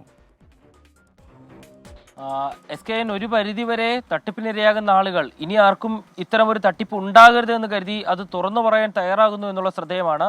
പക്ഷേ അപ്പോഴും ഇത്രയും ബോധവൽക്കരണമൊക്കെ നടക്കുമ്പോഴും തട്ടിപ്പിന് ഇരയാകുന്നു എന്നുള്ളത് മറ്റൊരു സങ്കടകരമായ വസ്തുത കൂടിയാണ്. ഇന്ന് തട്ടിപ്പിന് ഇരയായത് പറവൂർ സ്വദേശിയായ 79 വയസ്സുകാരനാണ്. 2 കോടി പൗണ്ട് അയച്ചിട്ടുണ്ട് എന്ന് പറഞ്ഞാണ് ഇദ്ദേഹത്തെ പറ്റിച്ചത്. അതിനുവേണ്ടി അതിൻ്റെ സർവീസ് ചാർജായിട്ടാണ് 15 ലക്ഷം രൂപ നവംബർ മാസം മുതൽ ഡിസംബർ വരെ വാങ്ങി അദ്ദേഹത്തിൻ്റെ നിന്ന് പലതവണയായി എടുത്തത്. ഇത് തട്ടിപ്പാണെന്ന് തിരിച്ചറിഞ്ഞ് ഇന്ന് സൈബർ പോലീസിനെ സമീപിക്കുകയായിരുന്നു. FIR രജിസ്റ്റർ ചെയ്യുകയും ചെയ്തിട്ടുണ്ട്. പക്ഷേ പല അക്കൗണ്ടുകളിലേക്കാണ് പണം അയച്ചു കൊടുത്തിരിക്കുന്നത്. അതുകൊണ്ട് തന്നെ നഷ്ടപ്പെട്ടു പോയ പണം തിരികെ കിട്ടാനുള്ള സാധ്യത ഒട്ടുമില്ല എന്ന് തന്നെയാണ് പോലീസ് പറയുന്നത്. അതും ഇന്ത്യക്ക് പുറത്തേക്കാണ് ഈ പണം അയച്ചിരിക്കുന്നത് എന്നുള്ളതും പോലീസ് പറയുന്നുണ്ട്. ഏതായാലും FIR രജിസ്റ്റർ ചെയ്തിട്ടുണ്ട്. വീണ്ടും പറയുന്നു, 50 വയസ്സിന് മുകളിലുള്ള ആളുകളെ, 70 വയസ്സിന് താഴെയുള്ള ആളുകളെയൊക്കെയാണ് ഇവർ തട്ടിപ്പിന് കൂടുതൽ ലക്ഷ്യം വെക്കുന്നത്. അത്തരക്കാർ തന്നെയാണ് ഈ വലയിൽ കൂടുതലായി ഇപ്പോൾ വീഴുന്നതും. SKN. Okay, thank you. ശ്യാംകുമാറാണ് വിവരങ്ങൾ നൽകിയത്. ഡിജിറ്റൽ തട്ടിപ്പിൽ അഭിഭാഷകർക്കും രക്ഷയില്ല. കാസർഗോഡ് അഭിഭാഷകനായ അഡ്വക്കേറ്റ് ഗോവിന്ദൻ നായരിൽ നിന്ന് തട്ടിപ്പ് സംഘം പണം തട്ടിയെടുക്കാൻ ശ്രമിച്ചു. മുംബൈ ടെലികോം റെഗുലേറ്ററി അതോറിറ്റി എന്ന പേരിൽ ഫോൺ ചെയ്തിട്ടായിരുന്നു ഈ തട്ടിപ്പിൻ്റെ ശ്രമം നടത്തിയത്. പക്ഷേ തട്ടിപ്പിനുള്ള ശ്രമം പാളി. മുംബൈ പോലീസിൽ നിന്നാണെന്ന് പരിചയപ്പെടുത്തിയായിരുന്നു കോൾ. തുടർന്ന് പേരും അഡ്രസ്സും തിരിച്ചറിയൽ കാർഡ് നമ്പറും ചോദിച്ചു. ടെലികോം അതോറിറ്റി ഓഫ് ഇന്ത്യയിൽ നിന്ന് വിളിക്കുകയാണ്. നിങ്ങളുടെ ഫോൺ 3 മിനിറ്റ് കട്ടാൻ വേണ്ടി പോകും, ഞങ്ങൾ കട്ട് ചെയ്യാൻ വേണ്ടി പോവുകയാണ്. അതിനുള്ള കാരണം അവർ പറഞ്ഞു. നിങ്ങൾ ഒരുപാട് ഇല്ലീഗൽ ആക്ടിവിറ്റീസിൽ ഇടപെടുന്ന ആളാണ്. നിങ്ങളുടെ പേരിൽ മുംബൈയിൽ 17 കേസുകൾ നിലനിൽക്കുകയാണ്. നിങ്ങളുടെ ഫോൺ നമ്പർ ഉപയോഗിച്ചാണ് മുഴുവൻ ആക്ടിവിറ്റീസും ചെയ്യുന്നത്. അതുകൊണ്ട് നിങ്ങളെ ഫോൺ കട്ട് ചെയ്യാൻ വേണ്ടി പോവാണ് എന്നൊക്കെ അവരെന്നോട് പറഞ്ഞു. മാധവൻ നായരുടെ തിരിച്ചറിയൽ രേഖ ഉപയോഗിച്ച് മുംബൈയിൽ നിരവധി സിം കാർഡുകൾ നിലവിലുണ്ടെന്നും ഇത് ഉപയോഗിച്ച് രാജ്യവിരുദ്ധ പ്രവർത്തനവും പണമിടപാടും നടക്കുന്നുണ്ടെന്നും ഭീഷണിപ്പെടുത്തി. എത്രയും പെട്ടെന്ന് മുംബൈയിൽ എത്തണമെന്നും അല്ലാത്തപക്ഷം ഡിജിറ്റൽ അറസ്റ്റ് ഉണ്ടാകുമെന്നും അറിയിച്ചു. ഞാൻ പറഞ്ഞു, പേയ്മെൻ്റൊക്കെ നമുക്ക് നടത്താം, കുഴപ്പമൊന്നുമില്ല. പക്ഷേ ഒരു കാര്യം ചെയ്യാം, 17 കേസ് ഉണ്ട് എന്നല്ല പറഞ്ഞ്. ആ 17 കേസിൻ്റെ FIR എൻ്റെ ഫോണിൽ നിങ്ങൾ അയച്ചു തരൂ. എൻ്റെ വാട്സപ്പ് നമ്പർ നിങ്ങളുടെ കയ്യിലുണ്ട്. എൻ്റെ ഈ വിളിക്കുന്ന നമ്പറിൽ തന്നെ വാട്സപ്പ് ഉണ്ടല്ലോ, അത് അയച്ചു തരാൻ വേണ്ടി പറഞ്ഞു. അപ്പോൾ പറഞ്ഞു അത് തരാൻ പറ്റത്തില്ല എന്ന് പറഞ്ഞു. അപ്പോൾ ഞാൻ പറഞ്ഞു അത് തന്നാൽ മാത്രമേ സംസാരിക്കാൻ പറ്റൂ എന്ന് പറഞ്ഞപ്പോൾ എൻ്റെ ഫോണിൽ ഒരു ഹായ് മെസ്സേജ് അയച്ചു. ഞാൻ വീണ്ടും പറഞ്ഞു നിങ്ങൾ അതിൻ്റെ FIR നമ്പർ അയക്കുമെന്ന് പറഞ്ഞു. പക്ഷേ FIR നമ്പർ അയക്കുമെന്ന് പറയുമ്പോൾ അവർ ഫോൺ കട്ട് ചെയ്ത് പോവുകയാണ് ഉണ്ടായത്. 17 കേസുകൾ നിലവിലുണ്ടെന്നാണ് അറിയിച്ചത്. അടച്ചിട്ട മുറിയിൽ ഒറ്റയ്ക്ക് ഓൺലൈനായി വിചാരണ നേരിടണമെന്ന് പറഞ്ഞപ്പോഴാണ് മാധവൻ നായർക്ക് തട്ടിപ്പ് മനസ്സിലായത്. 24 കാസർഗോഡ്. ആരെയും വെറുതെ വിടുന്ന ലക്ഷണമില്ല. ഇവർക്ക് ആരാണെന്നൊന്നും അറിയാതെ തന്നെയാണ് ഇവർ ഫോൺ ചെയ്യുന്നത്. അതുകൊണ്ട് തന്നെ ഈ തട്ടിപ്പ് സംഘത്തിൻ്റെ ശ്രമങ്ങൾ, നിങ്ങൾ ഒരാൾക്ക് കൃത്യമായി മറുപടി പറഞ്ഞില്ല എന്ന് കരുതി നിങ്ങളെ ആരും തൂക്കാൻ വിധിക്കാൻ പോകുന്നില്ല. നിങ്ങൾക്ക് പരിചയമില്ലാത്ത നമ്പർ എടുക്കാതിരിക്കുക. പ്രത്യേകിച്ച് പ്രായം ചെന്ന ആളുകൾ, അവരെ പേടിപ്പിക്കാനെ കുറച്ചുകൂടി എളുപ്പമാണെന്ന് ഞാൻ സംശയിക്കുന്നു. കേരളത്തിലേക്കുള്ള പല ഈ തട്ടിപ്പ് വിളികളും വന്നിരിക്കുന്നത് കുറച്ച് പ്രായമുള്ള 50കളിലൊക്കെ എത്തി നിൽക്കുന്ന ആളുകൾക്കാണ്. അതുകൊണ്ട് തന്നെ പരിചയമില്ലാത്ത ഒരു നമ്പറും നിങ്ങൾ എടുക്കണ്ട. കാര്യം ഈ തട്ടിപ്പുകാരെ നമ്മൾ വീട്ടിൻ്റെ അകത്തേക്ക് കയറ്റണ്ടല്ലോ. ഇനി മറ്റൊരു വാർത്തയിലേക്ക്. കർണാടകയിലെ ബെല്ലാരി സർക്കാർ ആശുപത്രിയിൽ 3 ദിവസത്തിനിടെ പ്രസവ ചികിത്സയ്ക്കെത്തി 5 പേർ മരിച്ചു എന്ന വാർത്ത. ഗുണനിലവാരമില്ലാത്ത മരുന്ന് കുത്തിവെച്ചതാണ് മരണകാരണമെന്നാണ് ആരോഗ്യവകുപ്പ് പറയുന്നത്. ആരോഗ്യ സംവിധാനങ്ങളുടെ ഗുരുതര വീഴ്ചയെന്ന് പ്രതിപക്ഷം കുറ്റപ്പെടുത്തി. ബെല്ലാരിയിലെ സർക്കാർ ആശുപത്രിയിൽ ഉണ്ടായത് ഞെട്ടിപ്പിക്കുന്ന സംഭവം. നവംബർ ആദ്യവാരം പ്രസവത്തിനായി അഡ്മിറ്റായവരിൽ 5 പേർക്ക് ജീവൻ നഷ്ടമായി. 2 പേരുടെ ആരോഗ്യനില ഗുരുതരമായി തുടരുന്നു. മരിച്ച 5 പേർക്കും മറ്റാരോഗ്യ പ്രശ്നങ്ങൾ ഉണ്ടായിരുന്നില്ല. സിസേറിയൻ നിർദ്ദേശിക്കപ്പെട്ട ഇവർക്ക് റിങ്ങേഴ്സ് ലാട്രേറ്റ് എന്ന ഇഞ്ചക്ഷൻ നൽകിയതിനു പിന്നാലെയാണ് കടുത്ത ആരോഗ്യ പ്രശ്നങ്ങൾ അനുഭവപ്പെട്ടു തുടങ്ങിയത്. വൃക്കയിൽ മുറിവ്, അവയവ സ്തംഭനം എന്നിവ മൂലം ഗുരുതരാവസ്ഥയിലായ സ്ത്രീകൾ ദിവസങ്ങളോളം ചികിത്സയിൽ കഴിഞ്ഞ ശേഷമാണ് മരണത്തിന് കീഴടങ്ങിയത്. പശ്ചിമ ബംഗാൾ ആസ്ഥാനമായ പശ്ചിം ബംഗ എന്ന കമ്പനിയിൽ നിന്ന് സംഭരിച്ച മരുന്നുകൾ ഗുണനിലവാരമില്ലാത്തതാണെന്ന് അന്വേഷണത്തിൽ വ്യക്തമായി. കടുത്ത പ്രതിരോധത്തിലായ കർണാടക ആരോഗ്യവകുപ്പ് കമ്പനിയെ കരിമ്പട്ടികയിൽപ്പെടുത്തി. വിശദമായ അന്വേഷണത്തിന് 4 അംഗ സമിതിയെയും നിയോഗിച്ചിട്ടുണ്ട്. കർണാടക ആരോഗ്യവകുപ്പിന്റെ കുറ്റകരമായ അലംഭാവമാണ് അമ്മമാരുടെ മരണത്തിനിടയാക്കിയതെന്നാണ് പ്രതിപക്ഷ ആരോപണം. ആരോഗ്യമന്ത്രി രാജിവെച്ച് അന്വേഷണത്തെ നേരിടണമെന്നും പ്രതിപക്ഷം ആവശ്യപ്പെട്ടു. 24 ബംഗളൂരു. മറ്റൊരു വാർത്തയിലേക്ക്. മുണ്ടക്കൈ ചൂരൽമല ദുരന്തത്തിന്റെ അതിജീവന മുഖമായ ശ്രുതി ഇന്ന് സർക്കാർ സർവീസിൽ. റവന്യൂ വകുപ്പ് പരാതി പരിഹാര സെല്ലിലെ തപാൽ വിഭാഗത്തിലാണ് ശ്രുതിക്ക് ഇപ്പോൾ ജോലി കൊടുത്തിരിക്കുന്നത്. ജോലി ലഭിച്ചതിൽ സന്തോഷമുണ്ടെന്നും എല്ലാവരോടും നന്ദിയുണ്ടെന്നും ശ്രുതി ഇന്ന് പ്രതികരിച്ചു. കൽപ്പറ്റ കളക്ടറേറ്റിൽ ADM കെ ദേവകി മുമ്പാകെയായിരുന്നു ശ്രുതി സർക്കാർ സർവീസിൽ ചുമതലയേറ്റത്.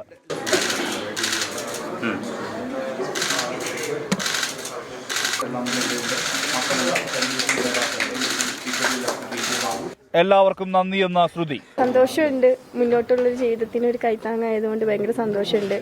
എല്ലാവരോടും നന്ദി പറയാണ്. ഓരോരുത്തരും എടുത്തു പറയേണ്ട ആവശ്യം വരുന്നില്ല. എല്ലാവരും ഒരേപോലെ തന്നെ എനിക്ക് സഹായിച്ചിട്ടുണ്ട്. അതുകൊണ്ട് എല്ലാവരോടും നന്ദി പറയുന്നു. കൃത്യനിർവഹണം വേഗത്തിൽ മനസ്സിലാക്കാനും പഠിച്ചെടുക്കാനും കഴിയുന്ന വിഭാഗത്തിലാണ് ചുമതല നൽകിയിരിക്കുന്നതെന്ന് ADM കെ ദേവകി. PG സെല്ലിൽ അടിയന്തരമായി പ്രാധാന്യമുള്ള തപാലുകൾ മൊത്തം പോകുന്നത് അവിടെ നിന്നാണ്. എല്ലാ ഡിപ്പാർട്ട്മെന്റിലേക്കും കൈമാറി പോകുന്നത് അവിടെ നിന്ന് തന്നെയാണ്. അപ്പോൾ അതുകൊണ്ട് ആ സെക്ഷനിൽ ഇരുത്തി കഴിഞ്ഞാൽ എന്തൊക്കെയാണ് നമ്മുടെ വകുപ്പ് മുഖേനയും മറ്റു വകുപ്പുകളിൽ എന്തൊക്കെ നടക്കുന്നതെന്ന് അറിയാൻ പറ്റും. തപാൽ വായിച്ചു കഴിഞ്ഞാൽ തന്നെ നമുക്ക് മനസ്സിലാക്കാൻ പറ്റും. ചുമതലയേൽക്കും മുമ്പ് ശ്രുതിയെ റവന്യൂ മന്ത്രി കെ രാജൻ ഫോണിൽ വിളിച്ചു.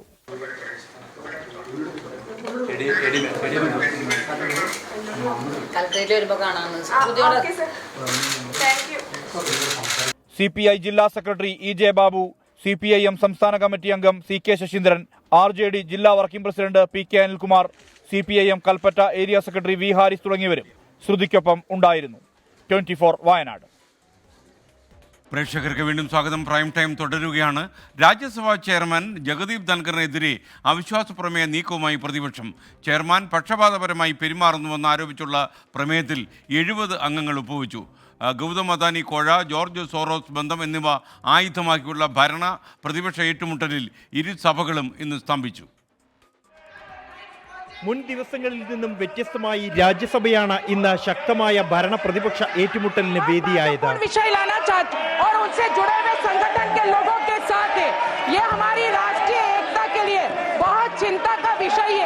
അദാനി വിവാദം തുടർച്ചയായി ഉന്നയിക്കുന്ന കോൺഗ്രസിനെതിരെ ജോർജ് സോറസ് രാഹുൽ ഗാന്ധി ബന്ധം ആയുധമാക്കാൻ ഉറച്ചാണ് ഇന്ന് ഭരണപക്ഷം എത്തിയത്.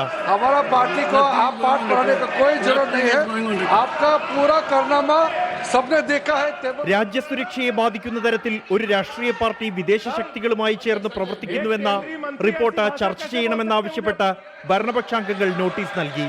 ചട്ടം 267 അനുസരിച്ചുള്ള എല്ലാ നോട്ടീസുകളും തള്ളിയ രാജ്യസഭാ ചെയർമാൻ എന്നാൽ പിന്നീട് വിഷയത്തിൽ ചർച്ച അനുവദിച്ചതോടെ പ്രതിപക്ഷ പ്രതിഷേധം ഇരമ്പി. സഭയിൽ അദാനി ജോർജ് സോറസ് മുദ്രാവാക്യങ്ങൾ മുഴങ്ങി.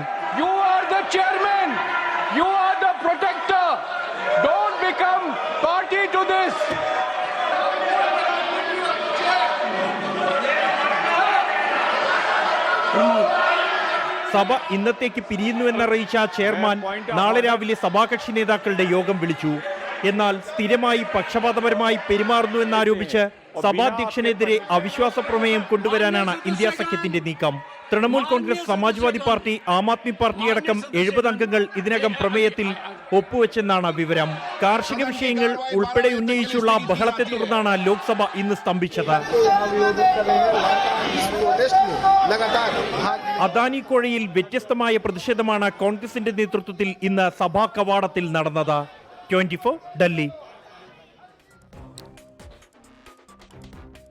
തദ്ദേശ നിയമസഭാ തെരഞ്ഞെടുപ്പ് ഒരുക്കത്തിലേക്ക് കടന്ന് BJPയുടെ ജില്ലാ കമ്മിറ്റികൾ വിഭജിക്കും. ഇന്ന് എറണാകുളത്ത് ചേർന്ന BJP കോർ കമ്മിറ്റിയിലാണ് തീരുമാനം. 24 ബിഗ് ബ്രേക്കിംഗ്. ശ്രീകാന്ത് കൊച്ചിയിൽ നിന്നും തത്സമയം ചേരുന്നു. ശ്രീകാന്ത്, പ്രൈം ടൈമിലേക്ക് സ്വാഗതം. ഇന്ന് മാധ്യമങ്ങൾക്ക് പ്രവേശനമില്ലായിരുന്നു ഇതിൻ്റെ പടങ്ങളൊക്കെ എടുക്കാൻ. ഇന്ന് നമുക്ക് ലഭിച്ച വിവരങ്ങൾ എന്തൊക്കെയാണ്?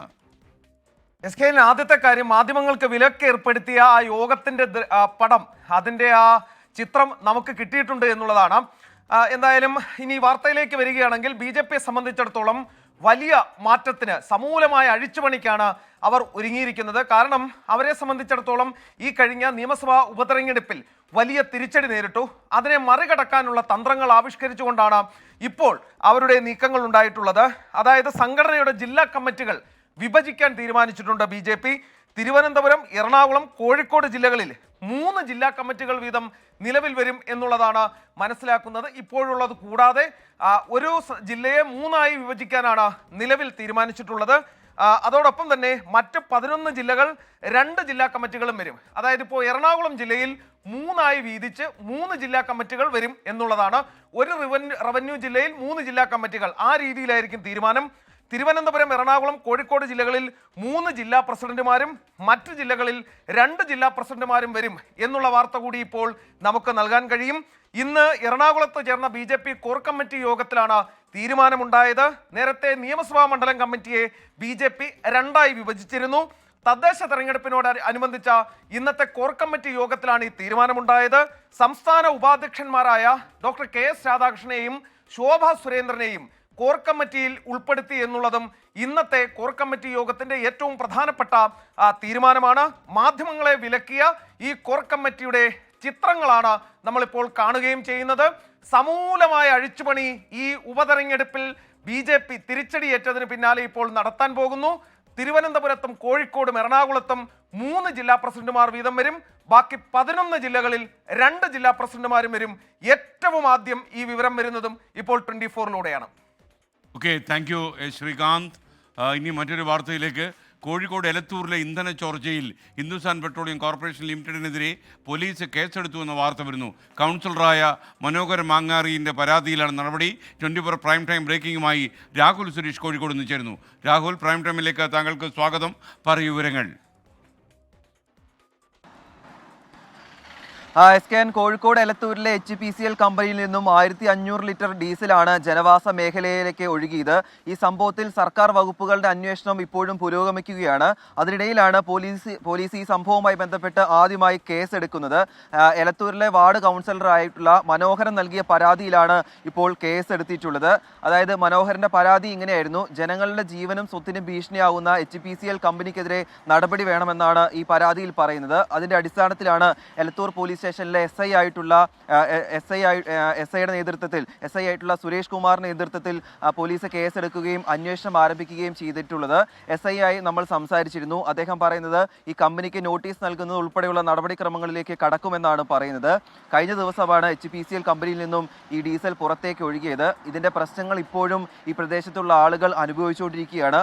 ആരോഗ്യ പ്രശ്നങ്ങൾ ഉൾപ്പെടെ ജനങ്ങൾ ഇപ്പോഴും അനുഭവിക്കുന്നുണ്ട് എന്നാണ് പറയുന്നത്. അതിൽ പോലീസിന്റെ ഇടപെടൽ ഉണ്ടായിരിക്കുന്നു. അതാണ് ഇപ്പോൾ നമ്മൾ പുറത്തുവിടുന്നത്. പ്രിയപ്പെട്ട പ്രേക്ഷകർക്ക് സ്വാഗതം. പ്രൈം ടൈം അതിൻ്റെ അവസാന ഘട്ടത്തിലേക്ക് കടക്കുന്നു. ഇനി നാളത്തെ പ്രധാന വാർത്തകളും അറിയിപ്പുകളും നമ്മൾ എടുക്കേണ്ട മുൻകരുതലുകളും. കേരളം നാളെ. സംസ്ഥാനത്ത് തദ്ദേശ വാർഡുകളിൽ നാളെ ഉപതെരഞ്ഞെടുപ്പാണ്. 12 ജില്ലകളിലെ 31 വാർഡുകളിൽ നാളെ വോട്ടെടുപ്പ്. ഇന്ധന സർചാർജ് സംബന്ധിച്ച് പൊതു തെളിവെടുപ്പ് നാളെ. വൈദ്യുതി റെഗുലേറ്ററി കമ്മീഷന്റെ തിരുവനന്തപുരം വെള്ളയമ്പലത്തെ ഓഫീസിലാണ് തെളിവെടുപ്പ്. തൊഴിലുറപ്പ് പദ്ധതി ഓംബുഡ്സ്മാൻ സിറ്റിംഗ് നാളെ കൊല്ലം മുഖത്തല ബ്ലോക്ക് പഞ്ചായത്ത് ഓഫീസിൽ. നാളെ രാവിലെ 11 മണി മുതൽ 12 മണി വരെയാണ് സിറ്റിംഗ്.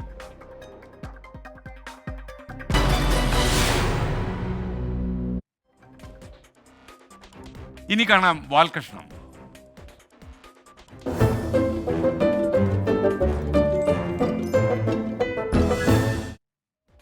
ഈയിടെയായി G. സുധാകരൻ്റെ ആലപ്പുഴയിലെ വീട്ടിലെത്തി പലരും സൗഹൃദ സന്ദർശനം നടത്തുന്നത് നിരന്തരം വാർത്തയാകുന്നുണ്ട്. ഈ സന്ദർശനങ്ങളുടെ ലക്ഷ്യം സൗഹൃദം മാത്രമാണോ അതോ രാഷ്ട്രീയ ലക്ഷ്യങ്ങളുണ്ടോ? കാണാം അഫ്സലിൻ്റെ വാൽകൃഷ്ണം. ചൊല്ലിക്കൊട് തല്ലിക്കൊട് തള്ളിക്കള. തള്ളിക്കളഞ്ഞവരൊക്കെ ഇപ്പോൾ കൂട് വിട്ട് വേറെ കൂട്ടിക്ക് ചേക്കേറി. ചൊല്ലിക്കൊടുക്കൽ പോരാഞ്ഞിട്ട് ചിലരിങ്ങനെ കൂട് വിടാൻ വേണ്ടി റെഡിയായി നിൽക്കണം. ഇങ്ങനെ പല അഭ്യാസങ്ങളാണ് നാട്ടിൽ നടന്നുകൊണ്ടിരിക്കുന്നത്. എന്നാൽ ചില അപശബ്ദങ്ങൾ കേൾക്കുന്നിടത്ത് പോയിട്ട് ഒന്ന് ചേർത്ത് പിടിക്കാൻ പ്ലീനത്തിൽ തീരുമാനം വരുന്നത് വരെ കാത്തിരിക്കേണ്ട കാര്യമില്ലാന്ന് ചിലർ തീരുമാനിച്ചിട്ടുണ്ട്. വിഘടിച്ചു നിൽക്കുന്ന നാനാജാതി മതസ്ഥരെയും ഒന്നിച്ചൊരു കൊടിക്കയിൽ കൊണ്ടുവന്ന് ഭാരതത്തിന്റെ ഐക്യം ഊട്ടി ഉറപ്പിക്കാൻ മനസ്സിന്റെ മാറാല മാറ്റിക്കടന്നു വന്നു. കവിത ചൊല്ലണേന് പാർട്ടിയിൽ ഒരു പ്രശ്നമില്ല. കവിത എഴുതണേനും പാർട്ടിയിൽ പ്രത്യേകിച്ച് വിലക്കൊന്നുമില്ല. പക്ഷേ കട്ടൻ ചായയും പരിപ്പുടെയൊക്കെ വിപ്ലവം സൃഷ്ടിക്കുന്ന കാലമാണ്. അതുകൊണ്ട് കവിത പോയിട്ട് ഒരു വരി പ്രസ്താവനക്കാണെങ്കിലും നല്ല വില കൊടുക്കേണ്ട സമയമാണ്.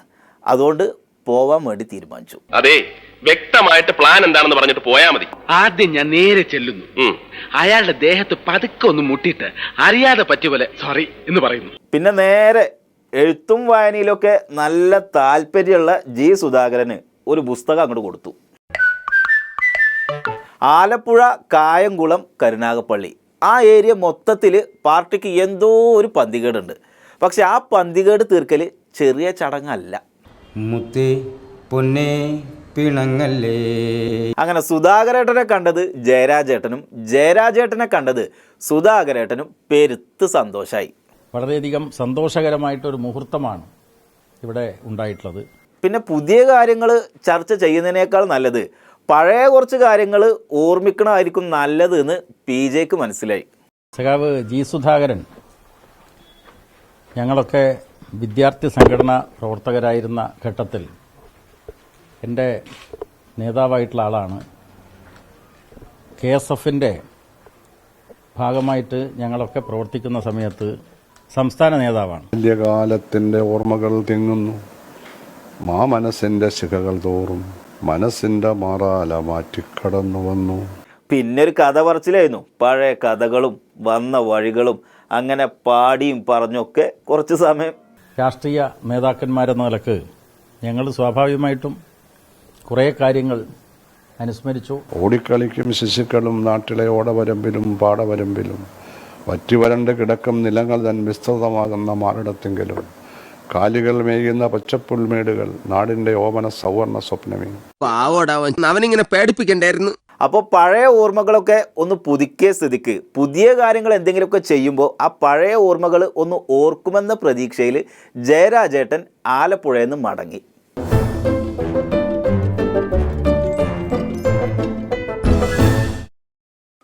യെസ്, പ്രൈം ടൈമിൻ്റെ ഈ എപ്പിസോഡ് അവസാനിക്കുന്നു. ഇനി നാളെ മോർണിംഗ് ഷോ രാവിലെ 7 മണിക്ക് കാണാം.